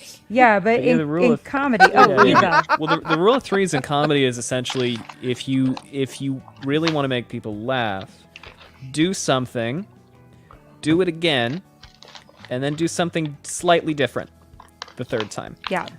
Because we love patterns. We're monkeys that love patterns. We love them. And we see a thing happen, and we go, oh, that's interesting, that's kind of funny. We see it happen again, our brains go, ooh, this is what happens. It's X and then Y. And then if you go X and then cucumber, then we go, what is a cucumber? I didn't think that was going to be there. I Yeah. like that. Dopamine. I love that. Yeah. That's amazing. That's And a that great just analogy. makes our brains fired, and that's what makes us laugh. And so, yeah, so rule of threes is important in comedy, and then it's also something that like kind of translates to art. It's like if it's mentioned that many times, usually that's because our brain clicks in by the third time of like, oh, this is something I need to know. That's important. I'll pay attention to it, and I'll have it in the back of my brain. So yeah, the fact that they mentioned it so many times and it wasn't just like a one throwaway line makes me feel like, yeah, they're doing something with it. It just hasn't been the Yeah. perfect time yet. It's And just like how there's- they waited to establish the Black Aja. They waited to establish weaves and the different weaves types of weaves. because they're going to do it at a time where there is There's- someone who is a novice to this thing Yeah. as a stand-in to the audience, where they're getting the concept explained to them in a visual way where they can understand how that works. Because there's just so much lore and so much world building that to give us these things that we all understand are important because we know they're important. If I define TAVERN in season 1, episode 1, and then TAVERN doesn't come up again until season 3, We're not going to remember. I'm not going to remember it. Whereas if I hear a Right. word that I don't know what it means, I'm going to go, okay, and then I'm going to forget about it, and then I'm going to watch season 3, episode whatever, where they define TAVERN, and then I'm going to go back and the other thing about this show is it's so rewatchable because you're going to go back and you're going to It rewatch really from is. season 1. You're going to go, It oh, really it's that is. thing. Oh, Yeah. okay. Yeah. Also, I just have to say, you're talking about the rule of threes, and all of a sudden, I have realized that the pillow behind you is shaped like a triangle, which is isn't it? Actually, it's a Oh. crab. It's a crab. it's a right. but it like okay, so that makes it even cuter. But when the two of you are standing in front of it, it totally just looks like a triangle pillow. The rule of threes. Just saying. The rule of Like, threes. Pretty It's amazing. Yeah. I'm here I- for it. It kind of, in the best way, like ruins art for you once you realize how much like I art was is like, just manipulating I your just brain. need to make everything a triangle. Yeah. I got to say, out of 16 episodes, I don't remember TAVERN use at all. If I'm a casual watcher, Yeah, 100%. nothing that is anything on my radar. They 100%. Yeah, Beth, I agree more with you. They just Which- kind of threw it into the first. They mentioned it again, but sure, Yeah. if they come back to it, they're going to have to explain the whole thing. And They're it's- going to have it- to explain it again. It's Yeah. They not haven't been explained it yet. Yeah. anything that's evident besides the guy throwing Rand a tortilla. Maybe that was TAVERN-ness, that the guy's A like, torch. hey, Oh, throwing they're you a like, free "Hey, tortilla. What's up, homie? All they have to do to here's- bring that back is to say previously on Wheel of Time and then show Moraine. Yeah. I had a Right. rumor. Uh, Or Tavern, right, and then right.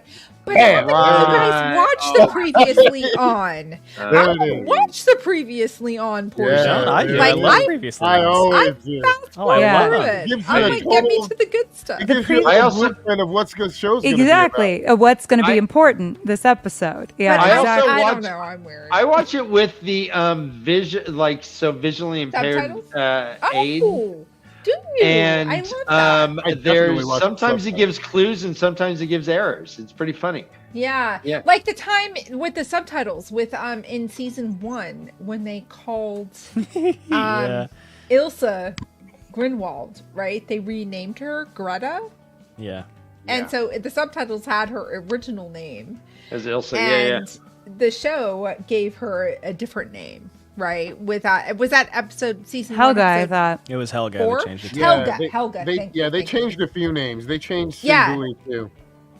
Yeah, to old man. Yeah, the old man. They changed Because Sinbui. like Senbui, like they don't want to kill because Senbui he's gonna off. no. No, he because was he's angry gonna be old in the man. next season. He was angry old man. Yeah, he was angry old man. Yes. But, I agree with you, Jansen. I think it's important to pay attention to the things they change because I'm like, sometimes that can indicate maybe they changed their mind about about a choice. Like I have hope that my Elsie Grinwell will be in the show only because we know I'm how obsessed much you with like her. the Grinwells. I'm obsessed we with her. know Just a how smidge. much you love the If Grinwells. Els, Well, if Jansen Els wants Grinwell- Millie Skane. Oh, if yeah. Els Grinwell is really Give in me the show, Millie Great. she's gonna be Give a her dark. to me. I'd buy You it. think? Give me I'll Millie. take I Say again, can see Jansen. it. Yeah, because she's Or gonna be she's pissed Nicola. that Rand or Matt killed her family.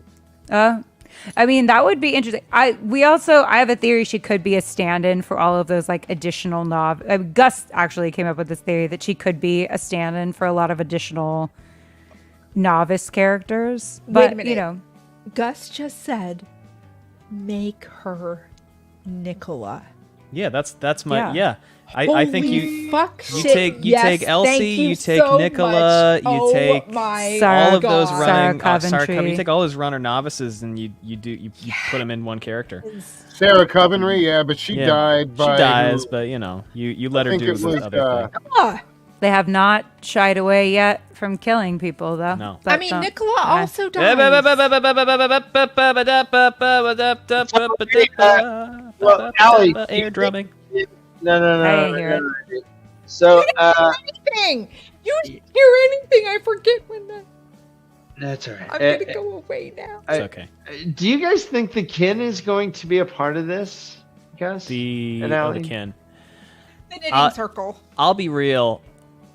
When you get past Demise Wells up until the cleansing, from a It's all story mishmash. and from like a story perspective, there's a lot of stuff you can fiddle around. I mean, Mishmash. well, especially from a plot perspective, because plot and story are different. Plot being like A to B to Allie C can to put D her to E. headphones Yeah, back you on can- now. Yeah, That it's was- like, what do we cut? Do we cut Seafolk? Do we cut kin? Do we cut... Seafolk we know are in because they've mentioned them. Kin, Yeah. Oh, they kin are did, cool, yeah, and I like them thematically. And I can't talk too much about endgame relevance. Right. No, But- I'm just saying just basic societies. I know that we can't get everything, right? I mean, we're certainly combining even Well, Forsaken, right? You I got to mean, consider everything that the Sea Folk are going to be able to tell. There's, you know how they cram everything into these episodes.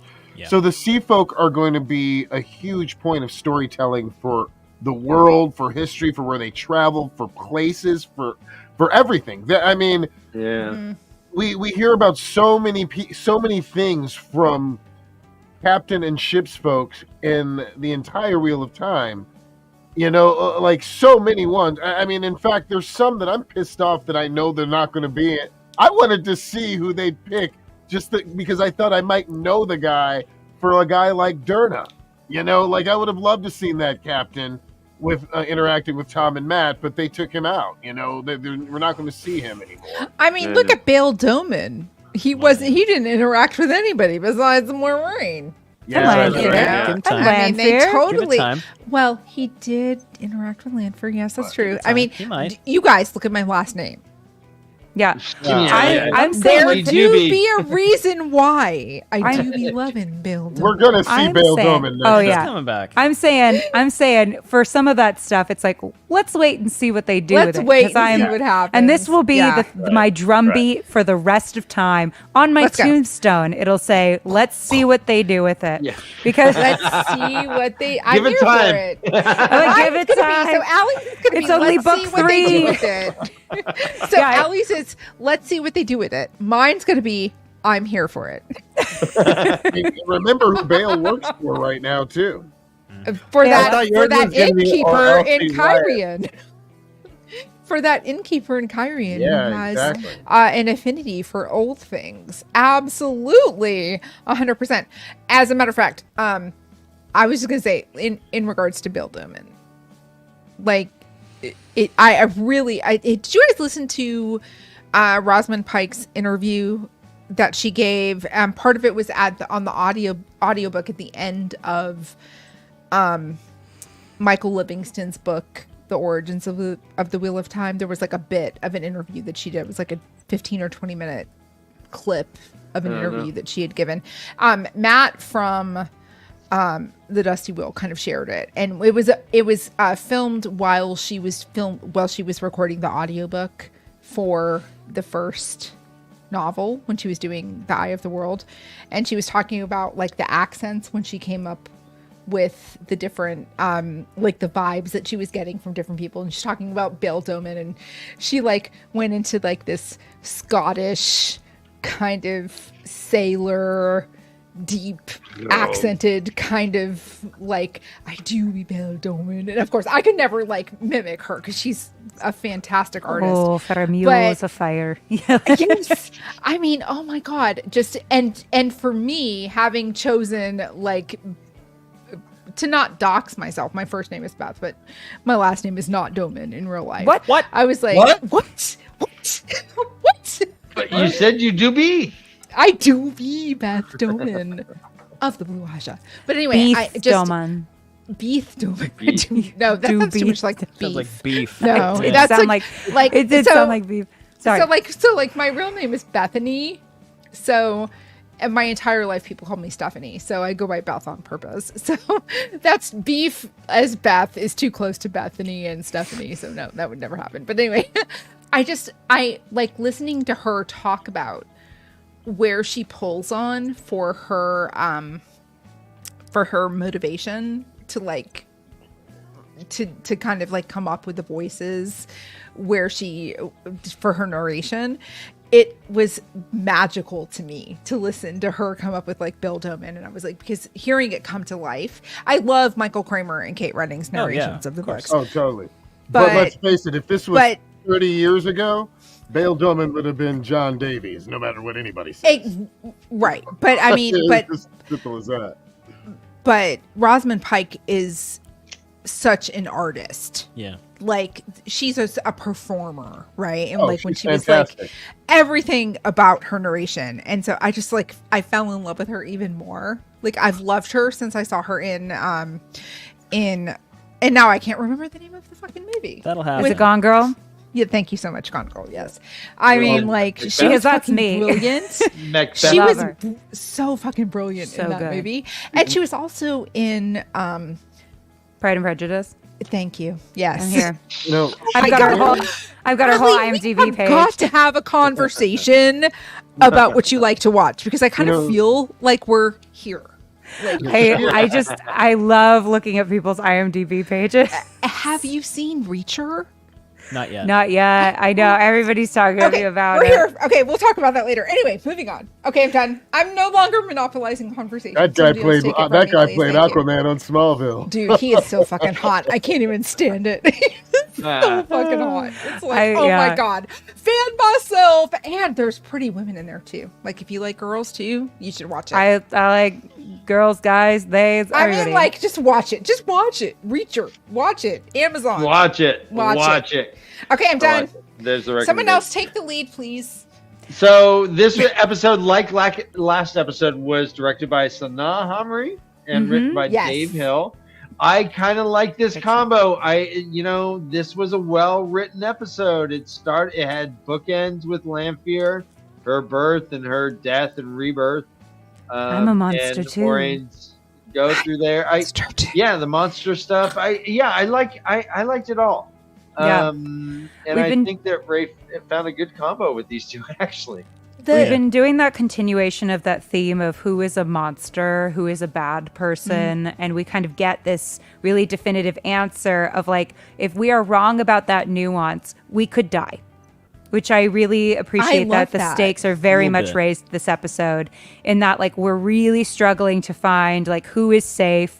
You know, Lanfear I think specifically gets shot with prior to this as she's Celine with this very like high angle, bright lighting, all of this kind of classic ingenue lighting and ingenue shots of her looking much smaller on purpose, much more innocent. And then we get a very big switch to these low angle, heavily shadowed shots once the reveal happens. Also, All right, I'm not gonna team pretend that- hair. Just gonna say team hair. I was team If hair you know- as well. It What divided is the house. what is wig, but hood ever hair. herring? What is mean- ingenue, please? Oh, Ingenue is a and- sexy word. You should say it like 10 times. and ingenue is like like like the ingenue. young, innocent seeming like love oh, they interest did woman. do a good job of that. They really did. Sorry, like Yeah. They really did. sticks. Yes, so she was intentionally made to look young, harmless, innocent, and yeah, very much, you know, was masking a lot of her undertones. But you could tell she was wearing like black lace under her like light blue dresses. Blue is also very much a protagonist color. It's supposed to be a very sympathetic color. So I mean, Right. they did take advantage of being able to use that color on her in Kyrian because that was the Kyrian color. Yeah. So that was very As a fun. screenwriter, would you have said Celine is wearing a blue gown? With I might, yeah. Maybe. If it's important for the so like when it becomes, there's always this like very funny thing between like what is props, what is costumes, what is director decided, what is Yeah. their artistic decision, what is my artistic decision. Right. If it What is is scenery? important to the story, it's usually something I would write in. So if I'm like, okay, so and so person, I have to be really careful because I was thinking of an example and I was like, I can't say that yet. If I'm saying, I was like, Jackie Gleason, so right? so and so has a box, a very intricate, ornate box, and inside the box is a key, right? And all of that is important to the scene. That is something that I would write. But if it's something kind of random in the background, like I think that having the explodey box on Swan's desk was a Rafe decision. I think like it's constantly in the shot on her desk whenever we're in her office. I think that was very much a Rafe, like a nod, but I don't think that's something a writer would necessarily put in. Yeah. Do you know what I mean? Okay, so let me ask you a question in regards to like a writing standpoint. Yeah. Because when we found out that Natasha O'Keefe was cast as Lanfear, I love her. I love her too. And honestly, so I've known for ages that she was going to be Lanfear because actually her Wikipedia page for Oops. like a day and a half Oops. said Celine. And then it got Oops. taken down. And so Yeah. like when they announced that she was going to be on the show, That feels like an I overeager instant- rep. Wait, Fuck yeah. so I instantly went to her Wikipedia page when they announced she was cast and they said Celine. And as a book reader, I was like, okay, she's Lanfear. And so for like a year and a half, there was this supposition. I was like, she's Lanfear, guys. It was like here. It's gone now, but it was here. Yeah. So when they confirmed it, it was not a shock to me. Right. But so when you're writing something, it sometimes, so I know some people weren't thrilled with her casting because, And they're wrong. right? I'm sorry, they're wrong. We were, She's brilliant. We were right? the way of O'Keefe for. Yeah, I mean, a good day. she's brilliant. I love her as Lanfear, but a lot of people were like, she's not the most beautiful woman on the earth. Okay, Like, here's the that thing. people have seen. Bro, So from a writing standpoint, real quick. do you ever get disappointed in realism versus your vision? Okay, And what so- do you do to deal with that? Good question. First of all, it's every actor's nightmare, I feel like, to be cast as the most beautiful, most good-looking anything. Because everyone has a different idea. And she is did. Lanfear. She did, and she nailed it. Yeah. But, like, I said from the beginning, I was like, I feel really sorry for whoever they cast as Lanfear when Anybody that who gets casting cast announcement comes as out. Galad, Barrelane, Sucks. Lanfear, Grendel. Gotcha, It's going to be a gotcha. miserable experience Because for them. here's the thing. Okay, People do not okay. feel shy about telling you that you are not what they consider to be the hottest. And that they will just tell you that right away on don't read the comments ever on a casting announcement. Right. Because everybody has a different idea in their head of what that person should look like. Everyone has different hotness factors that factor into equations. And so it's like, yeah, I mean, if no one's going to be the hottest person in the world to everyone. And Robert Jordan, that's why the Grinwell Cup exists. Robert Jordan decided that hotness is objective and that there's a scale. There isn't. And lots of people have yums that other people yuck. So I felt bad. I felt bad for whoever was going to get cast in that role. But I mean, in terms of like being disappointed or, not having what you had in mind happen. I mean, that happens all the time. Like you have something in your brain. Like I had on this short that we shot a while ago, I had this idea for what would happen. And the director came up to me and was like, that's going to take us hours and be a huge pain in the ass. And I was like, cool, cut it. You know what I mean? After a while, it becomes like what's best for the thing and who is doing it the best. Sure. I've had like people in mind that I've written for, and then we've cast someone else because I was just like, you know what? They brought something to the table that I didn't think about and wrote improv'd a line that I was like, damn it, that's got to go in. So we must cast them as that role. And that's one of the beauties of being able to read something and there not being a show about it, is that everyone has their own imagination. And when you do make 100%. a show, it homogenizes the entire thing. Mm-hmm. It's like my view of Perrin in my head is going to be different for the rest of my life. Yeah. Right. It's like, you have to think of those things. And it's like, it always happens when you decide to make a production. And as far as, I don't really know how many times have they actually said on the show that she's supposed to be the most beautiful person in the world. They haven't. It's just alluded to in the books, right? Yeah, This is my thing. But I'm talking said. about book readers. Totally, I get it. Seeing her casting, right? And again, it's And- that whole Megan Fox thing. No, they're doing fine. I think they're doing fine with it. No, kind of hot but creepy. I think Natasha O'Keeffe Kinda was hot. the perfect casting. Yeah. The Kinda hot. perfect Kinda casting. hot, yeah. as Kinda Lanfear. hot. I mean, Fucking Yeah, I gorgeous. don't think anybody's She's like- turning her down. Her neck is I a little mean, strong I'm today. gonna publicly state that I like girls, but if I like boys, but if I didn't like boys and I liked girls, Natasha O'Keeffe would be my Hollywood crush. Like, Hey, We are the way of O'Keeffe. No, for sure. No, I'm just. we are the playing. way of No, O'Keeffe. she's the hottest thing ever. Can we do a special of instead of the way of the leaf 1 week? Can we do the way of O'Keeffe? Yeah. And we Have can a just Lanfear play breakdown. homage to her for a whole Sure. 90 minutes. Didn't Matt Hatch Right? do that for I'm- 12 hours? No, we can do that too. Yeah, But it would make yeah, even more exactly. sense because we're the way Do of it. the leaf. We can call it Oh, the you- way of will you O'Keeffe, cosplay? and it would just totally make sense. Yeah. But Cosplay, Beth. O'Keeffe cast? 100. O'Keeffe I would cast. cosplay. I would buy a black wig off of Amazon for that. Okay. I mean, Okay, yeah, like, yeah, then it's and go done. blind It's done. the entire episode and take my glasses off and pretend. I also It wouldn't work very well, but I would try. It will really work hard. great. I Yes. want to you quickly. You guys think it'd be hard to cast Celine? Think about how hard it would be to cast Sindane. To be the person who used to be hot. She's still hot in her own She's way. still though. hot. Sindane Oh, is also fucking Different hot. hot. That's Different a hot. I picture- Yeah. Okay, my headcanon for Sindane is Amanda Seyfried. Like that's I my see that. headcanon. I That's see my that. headcanon for Sindane. Yeah, I don't think in my head um, that's I've always pictured her Huh. like someone that looks like her. I see as- that. Okay. Not necessarily her exactly, but between her and Hilary Duff, kind of like yeah. like somebody who's blonde, who's really attractive, but not totally hot. Like I would Anyway, argue sorry. that Amanda Seyfried is very hot, but She's very but see, hot. everybody's You know, different. like She's Everybody's not like different. Like, here's Amanda Seyfried, here's Natasha O'Keefe. In my opinion, She's like Land. She's all Everybody's got angled. their She has thing. everybody's angular different. face. I'm not.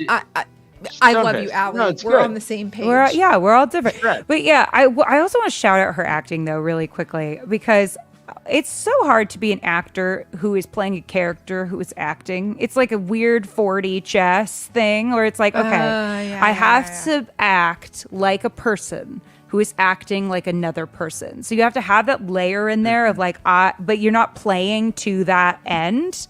Because that's a really important thing in acting. I mean, who am I talking to? These two can take over this conversation, but you can't play to that end result of like, I am an evil person playing a good person, because that's Who's like really giving an it evil away. person? Yeah, who's really an evil person? I mean, Gus, Jansen, please talk about how difficult that is. seriously. Living truthfully under imaginary circumstances. There it is. Wait a minute. Wait. Say that Meisner one for more ya. time, please. I feel that needs to be a life motto. I knew you would put That's, it. I knew you would put it better than that I can. needs to be That's a Meisner. life motto right It is there. Meisner. Like, I didn't do okay, Meisner. That I Dan did. and Ryan. It shows. This is your next. This is your next piece of merch. Say it again, Jansen. Living truthfully under imaginary circumstances. I do love T-shirt it. right there. I do love T-shirt, It's Meisner. There are a sticker, handful. T-shirt, everything. Oh, Is that's already a thing though. Is It a is a handful of these like old OG acting teachers. with Yeah. different Oh my God, I'm philosophies. here for yeah, all it. these. Yeah. And that is a guy called Sanford Meisner. And I've it's never very good wanted to be advice. an Hold actor before, but all of a sudden I'm very interested. Hold on, It's hold really on. interesting. I did viewpoints, so I didn't do the Meisner thing. I did viewpoints instead. I did Meisner. I did gotta say, the Stanislavski. first time I watched the episode, I did not realize that Celine had sicked the fade on Rand.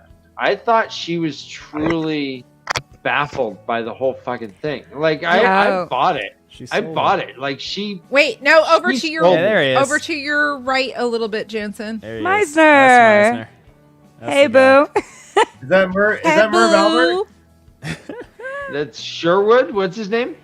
Sanford Sanford Meisner. Stanford. I almost Yeah. feel like we need to have a master class on acting 101 in this on chat. That's what we're trying to do. Acting That's what we're trying to do with and this. writing I'm trying to- 101. I'm trying like, to ask the seriously. deeper questions here. I'm trying to get into this. This is what. The meaning of Guys, life of an actor. How am I doing? How am I doing? Am I? Version Great. one. Crushing.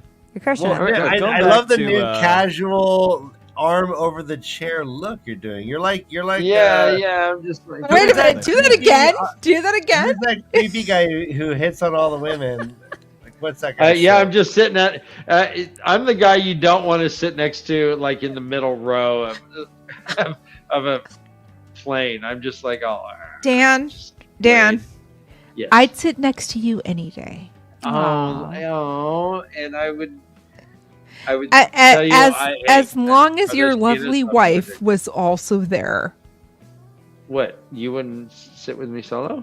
I Wait, would, but in respect of your wife, she would have to my be there wife. too. No. Hey, baby. No, 2020.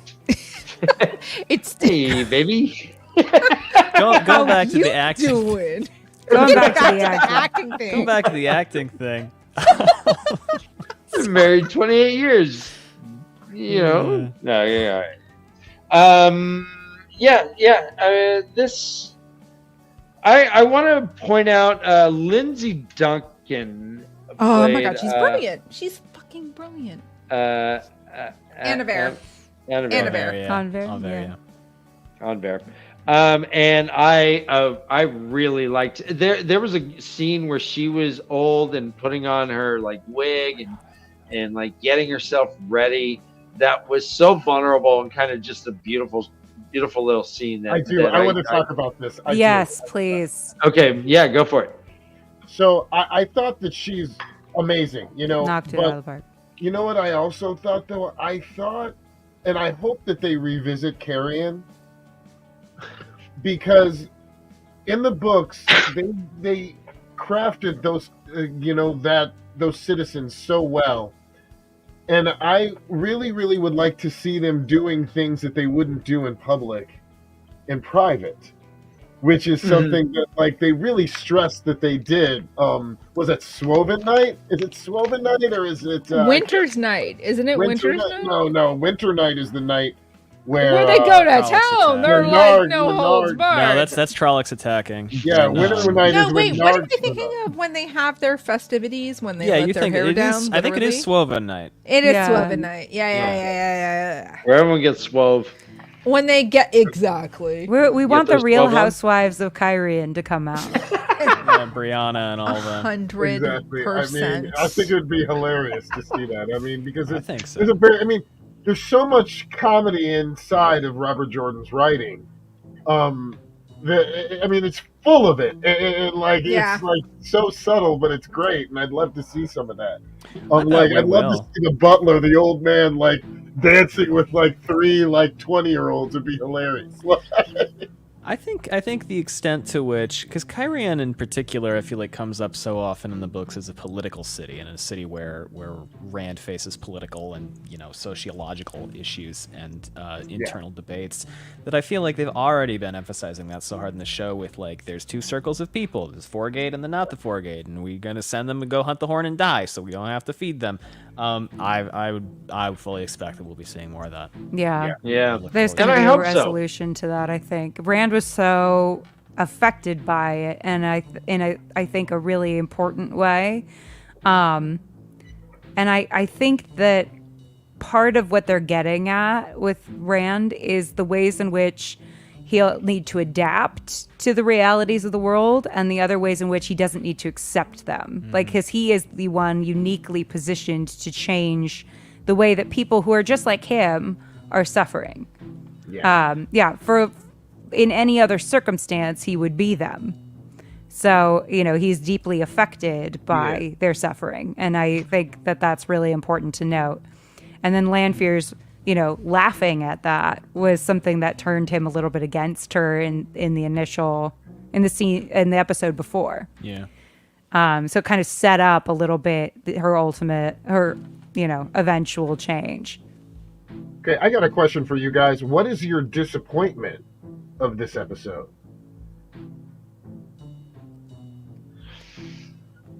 I don't know. Because I don't think I have one. I do. I have one. Yeah, start us off. I my think I have one. My disappointment is that I believe that they're steering us towards the fact that Egwene might not be a dreamer. They haven't emphasized any of that at all. Didn't they say in season 3 they're going to get into that? I could swear I heard Rafe say they were going to talk about that in season 3. I feel like the time to set that up would be with the Aiel. Yeah. Because I mean, they're already setting up Elaine being a crafting like person, and being able to like make things and tinker with things. So you would think that they would actually put a little bit of. I mean, they're crafting all the characters right now. They're trying to at least. So you would think they put a little bit of her dreaming something. I get that. I think there's other more important things about her they want to emphasize first. Yeah. Like all the time she looks at the stole and how she wants to be better than she is and how she wants to be respected. I think the dream. I'm like certain the dreaming will come. Because like a 2-second flash, even a couple of episodes ago, of just her seeing a chain around the neck or something might have even been good. Yeah, but then we're gonna want that to pay off this season. Yeah. If we start, because especially with Lanfear being in dreams and Ishamael being in dreams. Yeah. I feel like because dreams are so big and they matter so much. Right now, we associate dreams with the bad guys, right? Which is in tune with the books. We're like, don't go into Tel'aran'rhiod in the flesh. That's an evil thing because people do it. Yeah. So I think we need time for us as an audience to get like 2 different feeds. Sorry, my hands are in both. 2 different feeds of what dreaming could be. Because if Egwene started doing it, because we've only seen dream stuff tied up with the Forsaken, we'd be like, oh my god, is this a bad thing? I think. Yeah. That's just my theory. But I mean, they could have hear an you. entire episode about dreaming and have it just with the main dreamers of the entire. They could just have a ton. Yeah. But yeah, it's disappointing like that they're forgetting. I mean, like I said, they're packing in a lot. So Yeah. I think there's Go ahead, Allie. I think there's a world in which potentially the place that they're going to introduce that most efficiently might be with the Aiel, just because That's what I'm that is wondering, that's such a big thing for them. That I'm wondering if, because we are already kind of getting into the mechanics of channeling, maybe they didn't want to muddy that with talk of talent right away, and like extra special abilities yet, and that like there's a platform for that's very easy with the Aiel. So I'm feeling like there's a lot of potential for them to tap into that next season. Because And they talk about it the next episode. They talk about it. Yeah, and I also think it's kind of interesting. I mean, we did get that scene with Lanfear and Rand and Egwene. I mean, this is later, obviously. Are we allowed to talk about later? Yeah, we established that. Of course. Yeah, that we do get a scene of them visiting her and her thinking that it was real, which I think might be interesting later on. Because she could see them too. Because she could see them too. Yeah. Which I thought was maybe kind of a hint. But then, in addition to that, I feel like she's been a really main character in all of Rand's dreams, which I think is kind of interesting too. Like her death in like the dreams that he's had this season, her being taken by a Shamael in one of his dreams last season. I mean, she's featured very prominently in the dream sequences that we've seen so far. So I'm wondering if that's also, I mean, in addition to being a part of Rand's character arc and his relationship with her, and his feelings about her, might also be intentional in other ways too. A lot of the time things are accomplishing more than one thing. I don't know. I feel like, that's another let's see what they do with it. Yeah. What For me, but all right. yeah. All right, as far you ask about disappointment, Jansen, and Yes. this will lead to a question about the industry. And I will say, so when I'm looking over my notes and all the storylines, I'm pretty freaking happy with the progression, right? I'm happy with the whole Moraine stuff. I like Rand and Celine. I like the Min and Matt is intriguing as heck right now. Oh yeah. Leandrin with the girls, like that whole thing is cliffhanger stuff.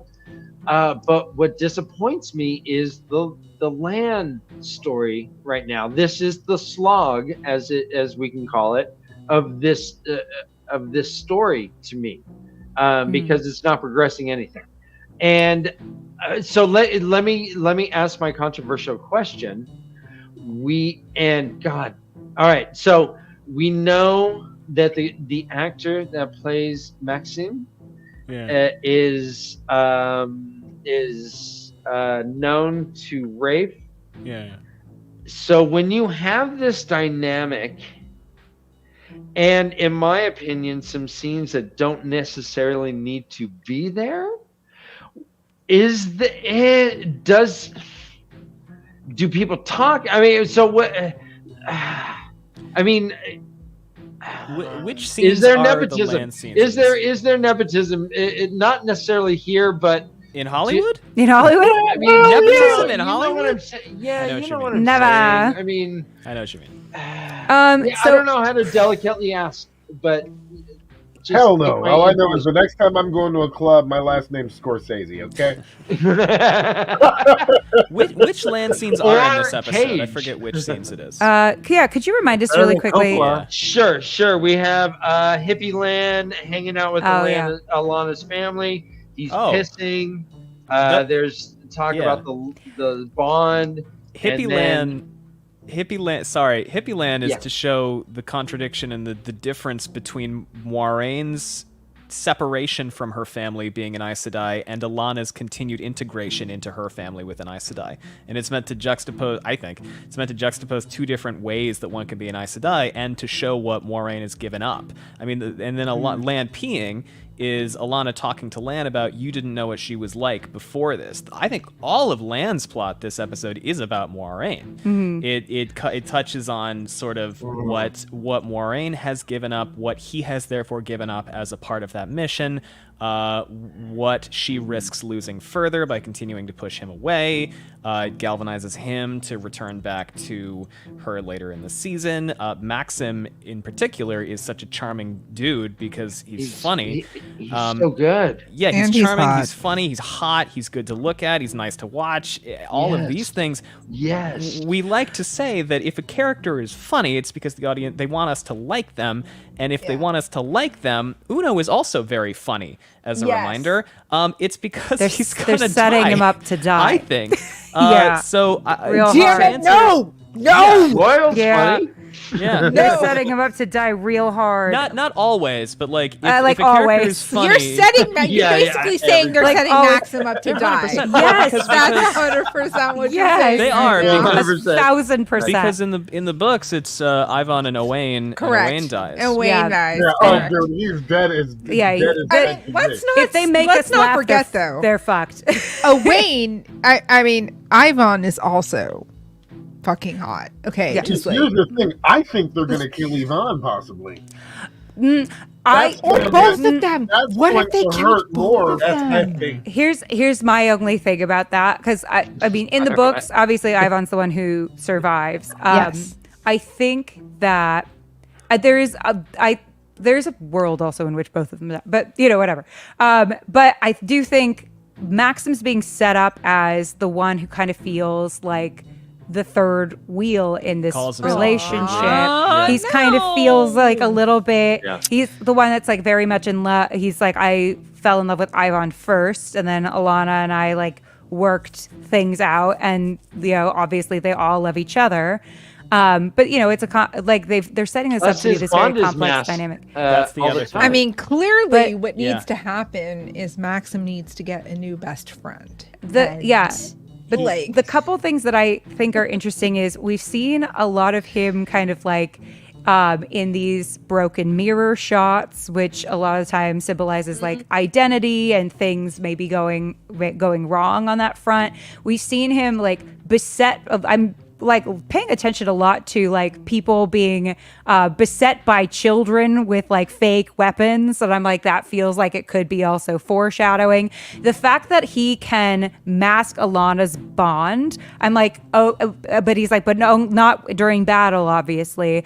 I'm like, okay, but you don't always know when a battle is coming. She keeps it masked Yeah. at all times. I'm like, you don't always know. Yeah, sorry, she does. You don't always know when a battle is coming. I think that was a really important line Yeah. for him. I also think optically, Rafe is not going to kill a dark-skinned black man in favor of his boyfriend. When that Yeah. doesn't happen in the books, I just feel like optically Good it's a take. bad look. He's Good gonna take. get a glorious death. Yeah, and I hope his shirt is off. Because So okay, Yes, so so let they me have- ask I you think about he's that. being set up, but like I also am just from a practicality perspective, I think it'd be a bad move. Okay, so somebody had brought this up in Twitter when season 1 came out about optically with darker skinned people, how Dana was the dark friend, and she was kind of, besides the main cast, a darker skinned person, and then the only bad guy that we saw Bad this thing. season Alan was Lithgow. no Eamon Valda. Eamon, yeah. So Adam Fane and too. Penn and Penn. Yeah. and Pat Patton and Fane. Fane, yeah. Okay, Yeah. yes, true, Patton Fane. So like I should say the only real non tempted by as a dark friend bad guy that we've gotten so far has been a person of color. Yeah, Do you all of think that season that's 1. potentially a bad trope Not at all. casting wise? Not at all. I'll tell you why. Because the Okay. three main characters are heroes that are black. It negates everything. Okay, It just cool. negates everything. As It a person who is not a person of color, Well, besides Rand. It's like whatever you say. besides it Rand, doesn't right? matter. Three Okay. of the main characters. Main characters are people of color. Heroes are Okay. people of color. Okay. It's like Perfect. throw Perfect. whoever you want at them. Is gonna. Okay. Okay, What's cool. gonna cheer? Believe me, there's gonna be some bad black dudes. Let me, with my mayonnaise colored skin, tell you about With your colorism. mayonnaise colored skin, girl, I am mayonnaise too. So Yeah. bring I it. mean, well, no. To Beth's point, though, let's the bad guys are darker skinned. Here's Some of them, but not. Look at Leafear. She's as Lanfear, porcelain as look me, Well, with I mean- darker hair. I'm saying Eamon Valda and both Pat and Fane And and Eamon Pat and Valda Fane, yeah. are Yeah. darker skinned than our heroes. Which are very different from the book descriptions of both of them. Roth and Right. Leandrin. I mean, we got a bunch. It's a, No, I dig it. I'm just, I dig it. I do Yeah. too. I do too. I'm just. I. That was a concern. Here's my thing. Concern on that. in the season 1 casting. Right. Here's my thing on that. Colorism is definitely an issue. Sure. Blanket in Hollywood. Racism blanket in Hollywood is an issue historically and currently, and it's worth having conversations about casting people with intentionality. Sure. And I think that it seems as though the show is listening to those legitimate concerns. And, I think that it's a conversation that is always worth having. And it's definitely worth making sure that we are casting thoughtfully and responsibly, and not to trope. But, I also think that the actors who they have picked are obviously amazing, They're doing brilliant. a wonderful job. Right. I'm happy with the show. Color too. I mean, True. Yeah, 100%. good point. 100%. Yeah. a whole bunch of different. We got I a mean, whole- honestly, yeah, I'm not going to so- tell you. I think I fangirled almost more in season 2 when I saw Eamon Valda on screen.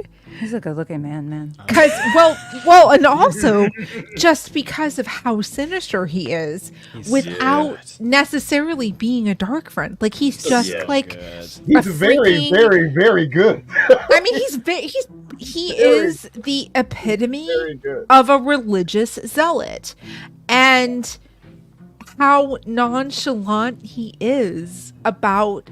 He's very charismatic, but he's so sinister in his I don't even his nonchalance about He being is. sinister. Beth, And we're I- talking. And I really hope Massima can be this good as far as Right. If 100%. Massimo is a dark friend, I 100%. riot. I'm writing. expecting. I'm expecting Yeah. Rip Torn from like the Beastmaster. I mean, because to be honest with you, to it would Here, put be your a microphone here. travesty if they made every bad guy in the Wheel of Time on the show a dark friend. They Because won't. there's other sorts of no, not no. evil, Yeah. but They- humanity. Right? they won't. Like, That's the theme question. and they of the- can't. Yeah, they can't. won't because they won't because their whole thing this season has been who is a monster, right? So Eamon Correct. Valda is obviously a monster who doesn't Yes. believe himself to be a monster, and that's Is Perrin a monster? well, see, that's the thing. He would right? like That's to the know thing. that He too. would Is like to know that as Perrin well. a monster? He killed a generally good man who might have been misguided in his beliefs. Right. But does Well- that make Perrin a monster? Well, this is like the seriously, danger, that's such a right? great question. If you're right? wrong- Bornhold wasn't attacking Perrin at all. He was No. justifiably. That's saying, why I said "Oh, he was a wolf generally attacked good my man." friend. I'm gonna hurt him. Yeah, I'll use He was a- Robert Jordan's Yeah. words for Perrin in his defense. Perrin did not trust White Cloaks with good reason. He was tortured by them. correct. So But it- but Jeffrey Bornhold, Did not. Perrin And held Dane- in relatively high esteem in the True. books for the But we way gotta- that he treated him and Egwene. In the We book. gotta It was say, this is a much better way Yeah.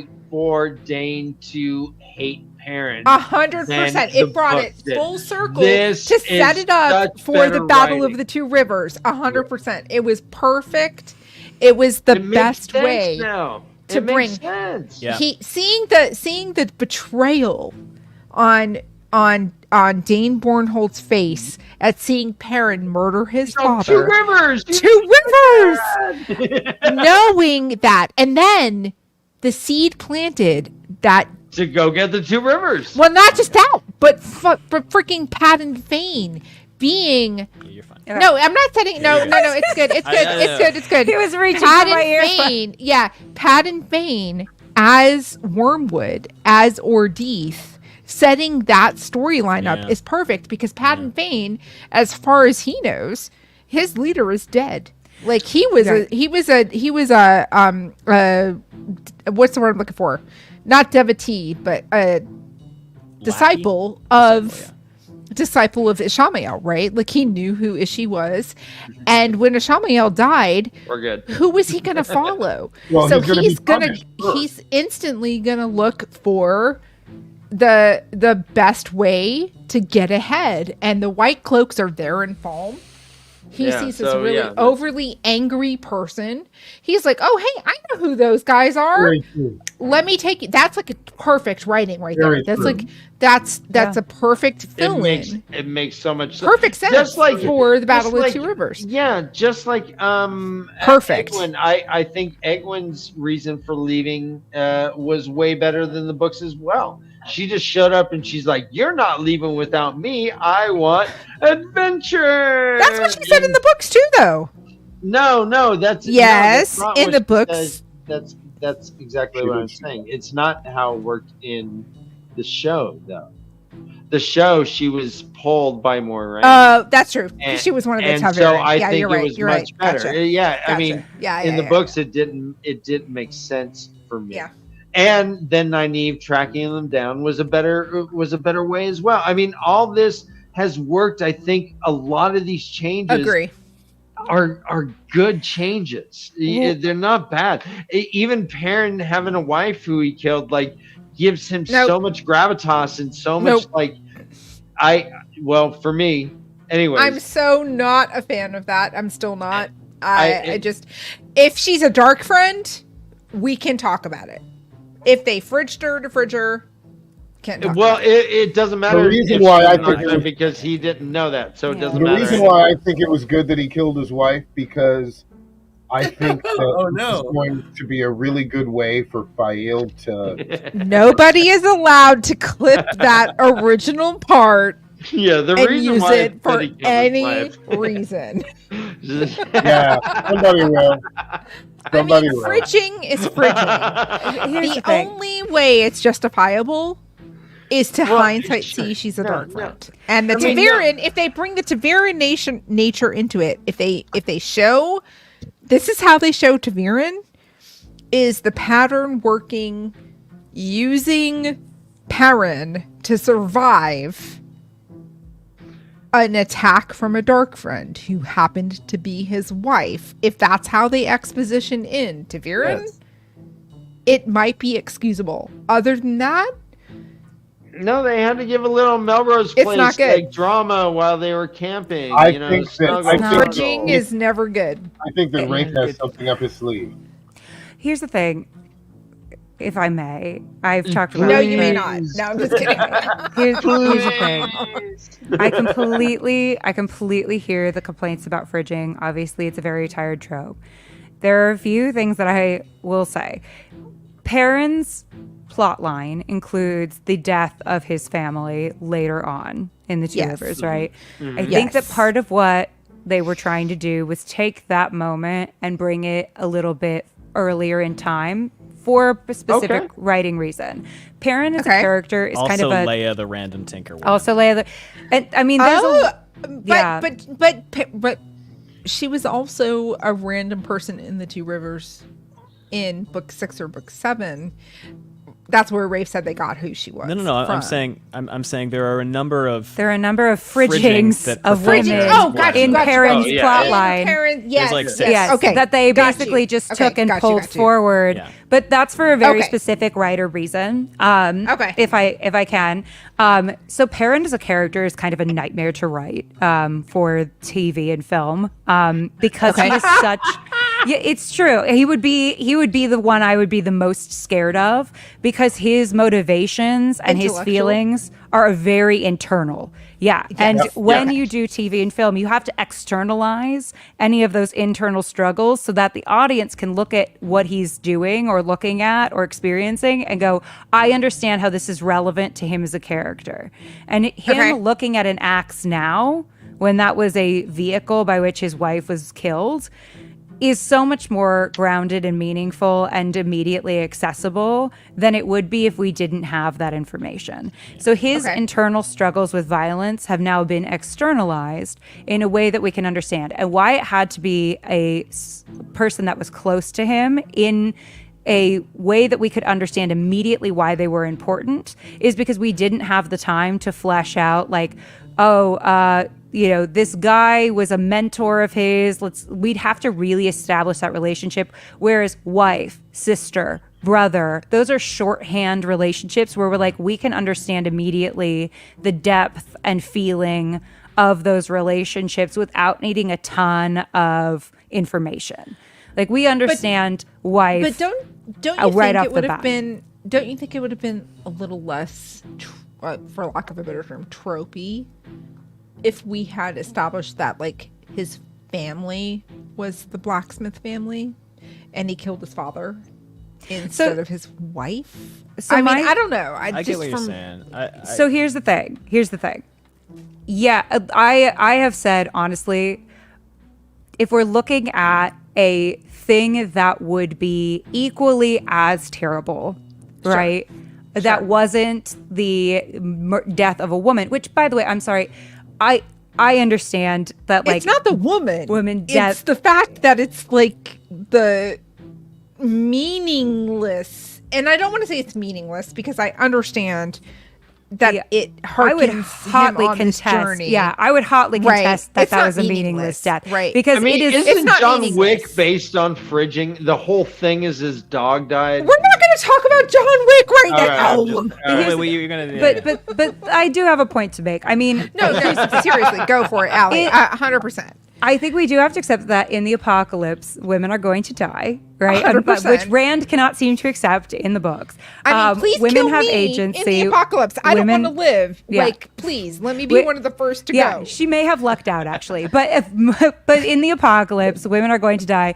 I do agree Sure. that women dying with no consequence, or consequence that only benefits a male character in terms of their development, is a Right. trope that is a problem.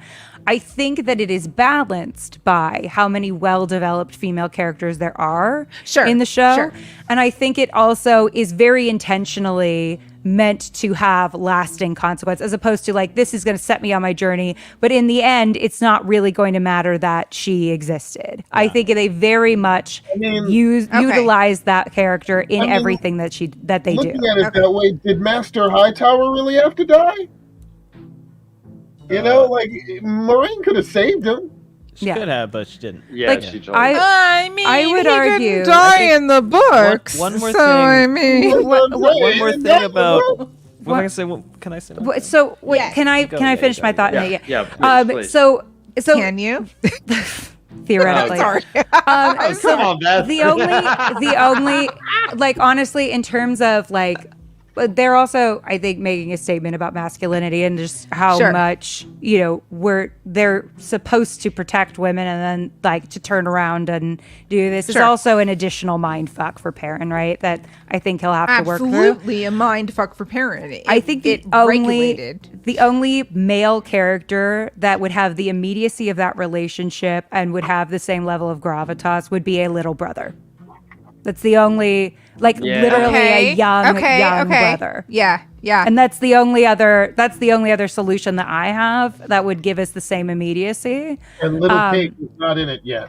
Yeah, I was like, So- give him Pate then, but that's the So only that other. being said, do you think Marcus Rutherford conveyed Perrin as well as could have been conveyed as an actor with the scenes that he was given and For being a the non-book direction he was given? Do you think Perrin as a character was as well delivered as could have been? I think it's just in the like show. you said about writing for Perrin. I think acting for Perrin is hard. Yeah. Sure, 100%. You have to be Agree. that silent, Agree. that old Greek, guy, silent but strong and big and always contemplating. Stoic. Exactly. Yeah. And The still he even- waters running deep. He even talk about. Perrin even The talks Reacher about of the his Two stoic Rivers. and stoicism in the books. He Yeah. even talks about holding things stoically and doing things like that. So Sure. it's got to be. I think, especially for someone like Marcus Rutherford, who's probably a non-book reader. I'm sure he's probably read it now, Mhm. but Some of it, I think. Yeah. yeah, now because he's changed a little bit of the things he's done. But that's one of the beauties of being an actor and being able to explore, especially to get a part where you're going to be doing it for a few seasons. Yeah. I obviously have Sure. not gotten anything like that, but I would love it just to be able. I have been in plays and been things for a long time, and you see the growth that you can have Sure. from doing something over and over again and exploring a character. I can't imagine how wonderful that must be. And for all intents and purposes, whether he wants to or not, a lot of the decisions that Marcus Rutherford makes over the next few years are going to submit some things about Piran in everyone else's mind as well as it. To be honest with you, my absolute favorite scene from season 1 was his interchange with Maria Doyle Kennedy as Isla. To me, that was beautiful. In episode 4 in season 1, it was the most beautiful. It was beautiful. Thought-provoking scene and the entire season for that. To me, I get tears in my eyes just thinking about it, changing the story of Aram's mom and everything. I mean, it was so well done. To me, that was when I realized the writing of this show was so top tier, and so, even though it's different from the books, that quiet contemplation between this person who's haunted by what he's done and this woman who is so steadfast in her beliefs in the way that she leads her life, and no matter this was done to my daughter, but it's not going to change who I am. It was so beautiful, and I was like, this is going to be, for me, no matter what they do, whatever they change from the show, from the books, this show is worth watching because of this moment. And I think the thing is that moment would not have been possible and not have had that same impact without Layla's death. 100% agree. And the journey, sword and the journey that Perrin's on, it would not have happened. Yeah, and his attempts to try on different cultures and different people's relationships to violence, to figure out what is the correct place for me to land, and am I a monster for the things that I've done, and am I a monster for what I'm turning into? I mean, none of that external stuff that we're seeing, we would understand without that context. And so I think that while, yes, it's not my favorite thing in the world, there are a lot of fridgings in Perrin's plotline in the books that have zero consequence long term for him. And so I'm like, I do prefer, if we're gonna kill a woman in this way, let it mean at least something. Let it mean something. And so Layla clearly is still meaning something. And I mean, that scene the ring. I mean, where he takes his ring back, and then the ring being the thing that Dane Bornhold, the ring at the end, and then the ring being that thing which you loved this, that Dane Bornhold notices, which is why he starts calling him Two Rivers. I mean, which is what's going to bring Dane Bornhold to the Two Rivers. Yeah, is that Layla matters so much. Layla's everything in that plot line. She's not going away. Yeah. Do you feel like that was diminished a little bit by the writing change? Or I don't want to say it's a writing change. So let's talk about real quick about when you have to pivot because shit happens. So Barney Harris not coming back, right? Yeah. You have to pivot and you have to rewrite. So the one major complaint, despite graphics not being great, the last episode, we're not going to talk about that. Episode 7, season 1. The CW moment. When Rand goes after Perrin for having a thing about Egwene. I love that moment because it's exactly. I love that moment because it's not a CW moment. First of all, CW has a lot of great television. It was totally a CW moment. Wait. Let me. If I may, what does Rand do for the entire first 200 pages of book 2? He tries to push people away once he realizes he's the dragon or that he's a man of Correct. the channel. He doesn't he do runs anything away. but pick petty, stupid fights with people to try to get them not to talk to each other. The reason why this hasn't come up again, and the reason why nobody is addressing in season 2 whether or not Perrin has feelings for Egwene, is because it didn't matter and it never did. It doesn't now and it didn't then. Yeah. Rand Did it need to looked- be a huge plot point? Yes, in because episode Rand. 7? It's not. That's not the plot point. The plot point is Rand's going. Oh, Rand's I a can dragon. make you not want to talk to me. I can make you not want to talk to me. I can. Make Oh you my not god, wanna I talk to never me. thought about it this That's way the only before. This is reason. breaking my Yeah, brain that's the right only now. reason that he doesn't care No. whether or not Perrin has feelings. He doesn't give a You're shit about that. breaking my brain. Yeah, no. The only reason he did that was because he wanted to drive wedges between himself and everybody else because he thought he was gonna go die. And Lanfear brings it up later. She goes, "This is classic you. Yeah. You do this. You Also- Luce Theron puts walls up with the people that he loves," which I think is probably partially the reason why all the Forsaken exist in the first place. Okay, So that's also important, another- guys. guys. There's another Layla thing you guys aren't talking about too. Please. All right, when they put She was certain pregnant. lines, when they put certain lines and stuff, there's a reason why they say certain things. Now, remember Yeah. what Elias said. She wasn't part of your pack. She wasn't Neither- part of your pack. Neither was your Yeah, wife. fucked up. Fuck you, No- Elias. There has to be a reason why Elias would say that, go out of his way to say that to Perrin. She was a dark friend. No, I'm just kidding. Something I believed that from the very first episode. I still think she is. That Okay, you know what? so- Woe the guy who spills that tea to Perrin. Okay, I wait a would minute. I have hate to hear my backtrack dead for just a wife. Oh, by minute. the way, she was gonna kill you. I have never thought about the fact that Rand was talking shit just to talk shit because he Yeah. was with the Dragon Reborn. He doesn't kept care. trying to get people to be Yeah. mad at him. He Oh, just at wanted that everyone moment, mad yeah, at him. He just wanted everybody to storm out so he could go away without having to say goodbyes. Yes. Y'all, Yeah, because he knew they would want to come with him and he wanted to protect them. Yeah. my Right. mind is fucking blown right now. Because he knows that everyone at the Eye of the World is going to die, so he's Yeah. got to make them all not want to go. And the only way, because if they saw that he was leaving, they would go with, and then they would die. So he has to put up walls with Yeah. everybody. And then in addition to that, they all were just listening to the wind of intrusive thought. So I think that also Okay, set wait the a minute. stage. Wait, that is called want. That's what we call it. That yeah. WONT, the big bully the wind. wind of wait, is it Voight? Wind. Wind Voight. of intrusive thought. You guys, I love you so fucking much.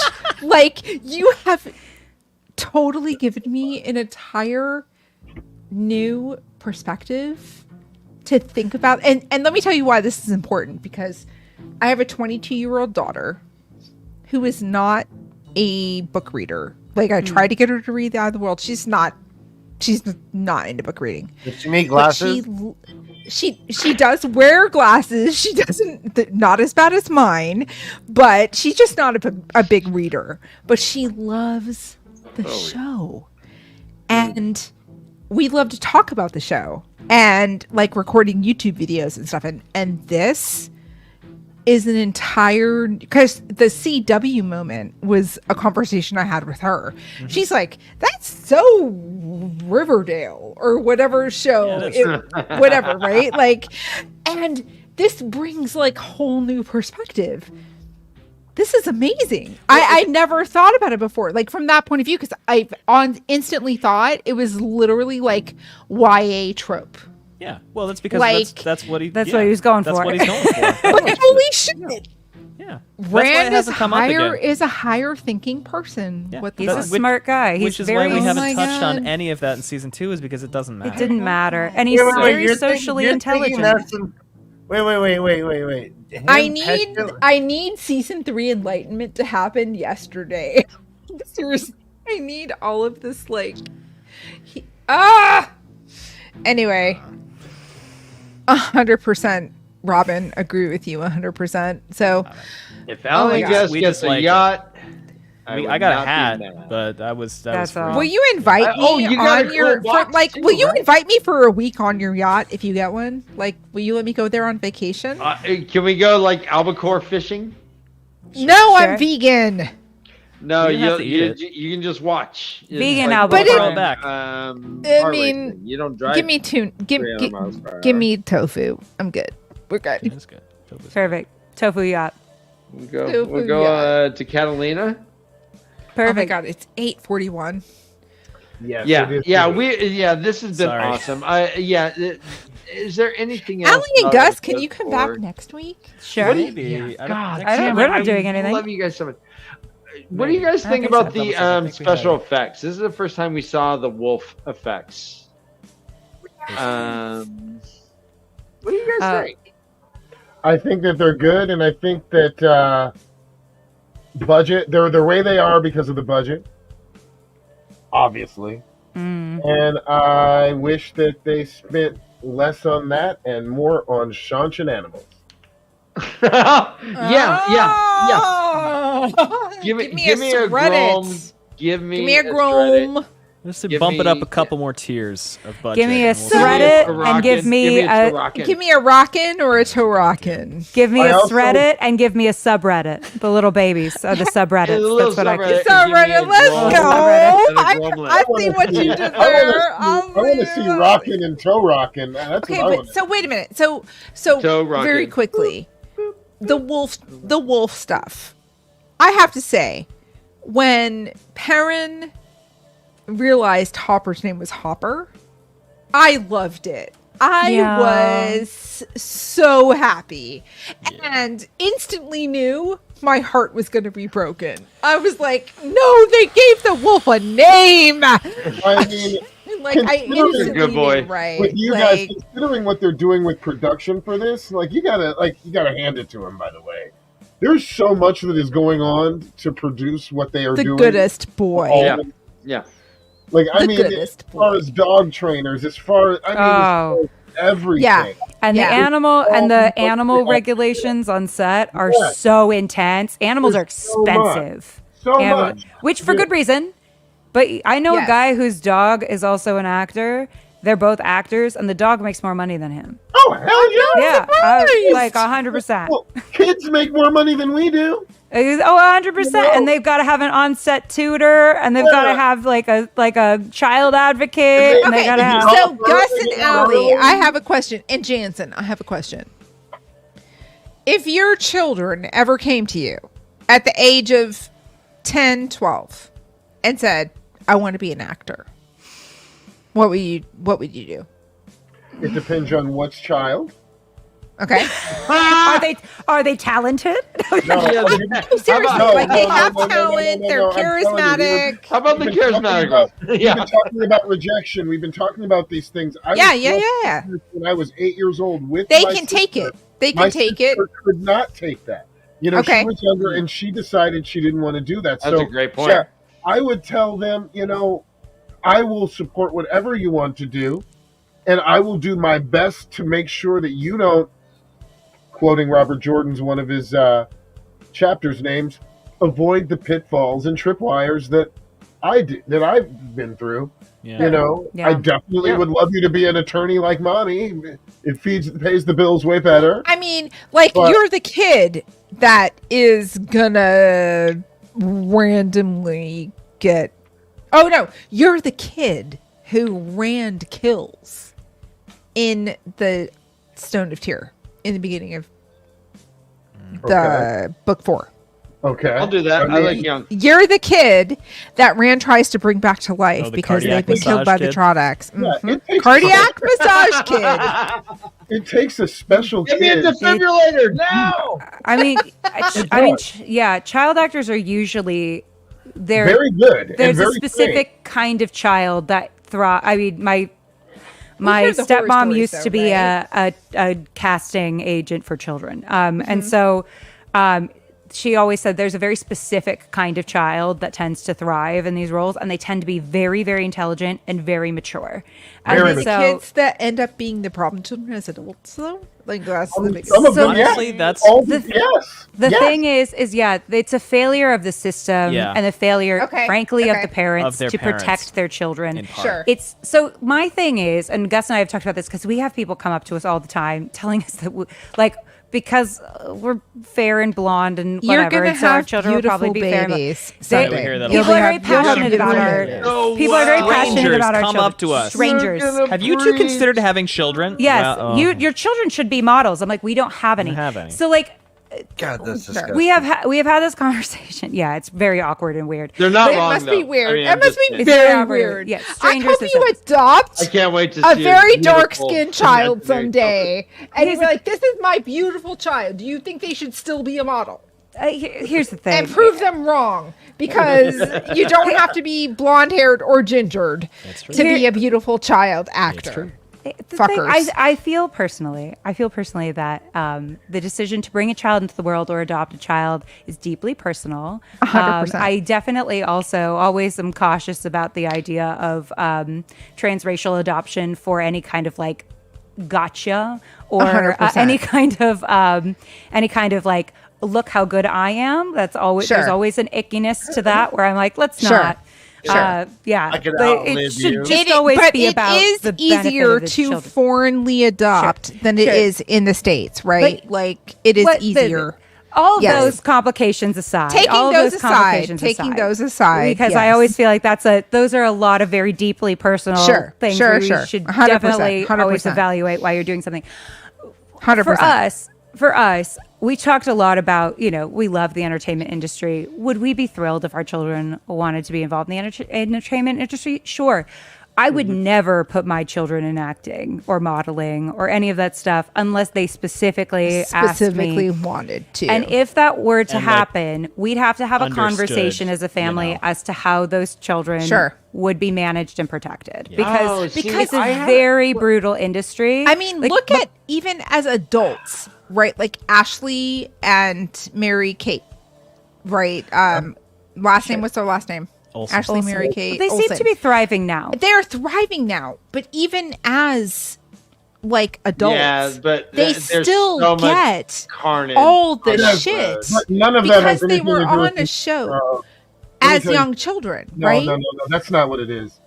What it is their lifestyle and how your parents treat them when they're out. Well, that's what I mean. It has Like, nothing are to you do with- normalized as children, or are I you? I see 100,000 kids in LA right now who have nothing to do with the acting industry, and they're horrible just like that. So it's like, yeah, no, and they're all very wealthy, and they're all doing. Their Gotcha. parents are all very wealthy. Gotcha. And but speaking when you guys were talking about the entire time you guys were talking about adoption and everything, Yeah. speaking as someone who has adopted, who has made children, I who did has not know children, that.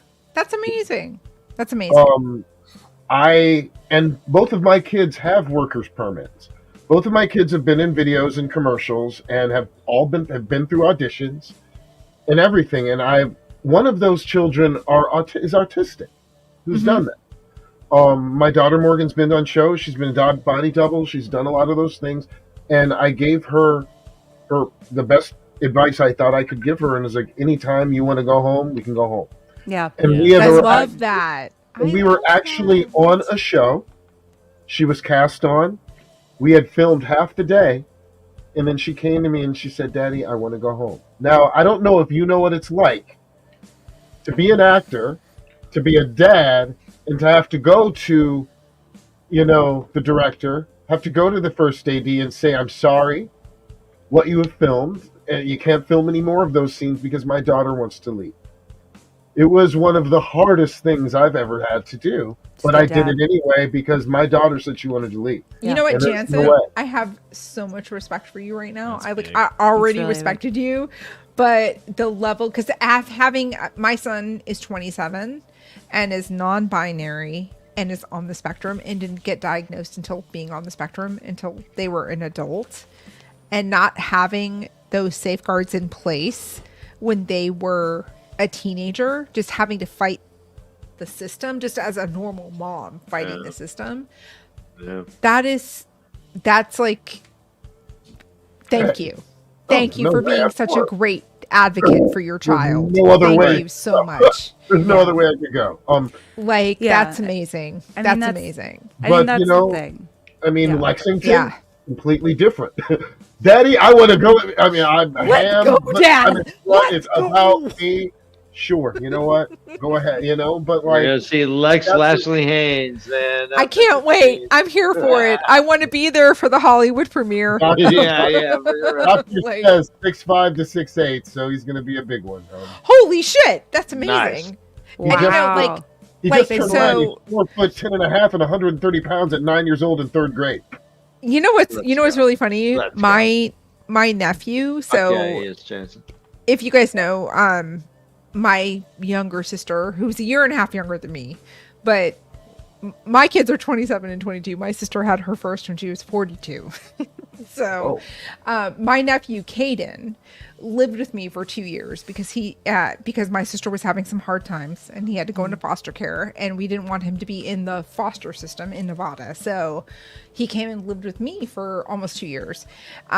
He's biracial, and it was very difficult to kind of like navigate that as being Anglo family. Yeah, where's your with guidance? You having- know, with right? that, right? And thankfully, I have a lot of African American friends who were able to give me some really great advice on care and hair and all of that stuff. My sister's doing great. He's back with her. He's been with her for a year and a half, and they're doing fantastic. But I was on board to adopt him. Like, my kids are grown, but if he has to, if my sister's not capable of taking care of him, I'm not going to have him in a system somewhere when I have the means to raise him and be the best that I can be for him. Like, I'm not not prepared, not equipped. But so the transracial adoption thing, I totally understand. Having to have your heart be in the right place and not doing it for clout, not doing it for, oh, look at me, I'm this, And that's just in response. Yeah. Taking in a baby of color to just like look good on the outside, right? Like that's so that should never be your motivation, Right. Yeah, but I think I have my best friend, actually, whose mother just passed away this funeral I was at this weekend. He's adopted. And, we have a lot of conversations. There's a lot of conversations in the adoption community that I'm very sensitive toward. Where, there are people in this world, unfortunately, who do, and there are many influencers out there in the world that are adopting for clout and for attention, and it's not about the child. And so that's why I'm just very sensitive about the fact that it's like it should 100%. Always be that you want to give a child a good home, not ever about you, right? You want the child to be the best person that child could be. And the only other thing I'm going to say about it is that it just sucks that adoption laws in America are as difficult as they are. And there are so many reasons why people are going overseas to adopt children instead of bringing children who are American children, no matter what their ethnicity is, into their homes. I went to Georgia. Georgia, the European state, the European, or Georgia, the state? The state. The state, Georgia. Okay. I mean, yes. And so I live in Texas, so it would be easy for me to adopt a child. There's a reasons. Red states are easy to adopt from, right?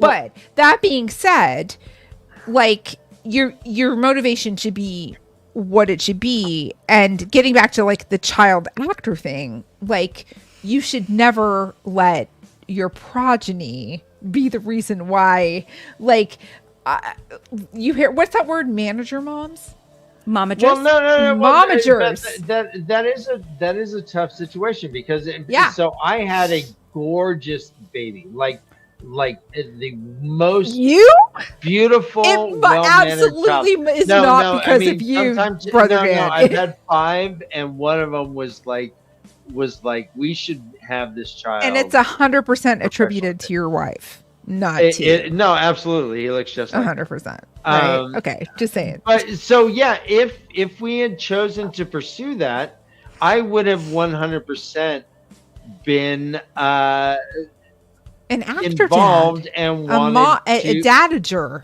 I would have been a dadager. I would have made sure that his well-being was taken care of. I would have been there on set. I would have been. I mean, everything. It's so when you have a 12-year-old, you do the same thing. When you have a 16, I mean, it's a weird situation. I just realized what time it was, guys. It's late. It's late. Yeah. We gotta go. Can we do this again next week? Sure. Yes. Probably, yeah. Yeah, probably. Maybe, I possibly, probably. Yeah, I think so. Let's get Lamphere unleashed, shall we? I love you guys. I I gotta love make you Yes. too. food. And how dare you right, have see ya, a Jess. wife who loves you and wants you to participate in family time? How dare Yeah, she? lucky. Oh no, yeah. no! My wife and son are at Disneyland. I just got to go make Morgan some food. Good for them. Oh, I was well, how dare you have to make people food? Like, oh my Yeah. god. Like, how dare you? Gus and Allie, thank you so. Thank you so much for Gus having us. and so Allie, my condolences. guys. I'm glad Thank you. that Yeah. you had a safe I'm trip so this happy you weekend. got it. And Yeah. Thank yeah. And we will talk episode 5 next week. I'll try to come up with some deep dive.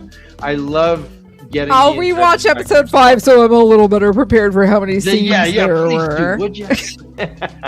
And we'll continue to get the Start Hollywood counting. perspective on the Wheel of Time. And a we're bunch here of every other stuff, Sunday too. and on Tuesday. A bunch of other insider information. A bunch guys. of You're never going to stuff, get it bunch of anywhere stuff. else but here.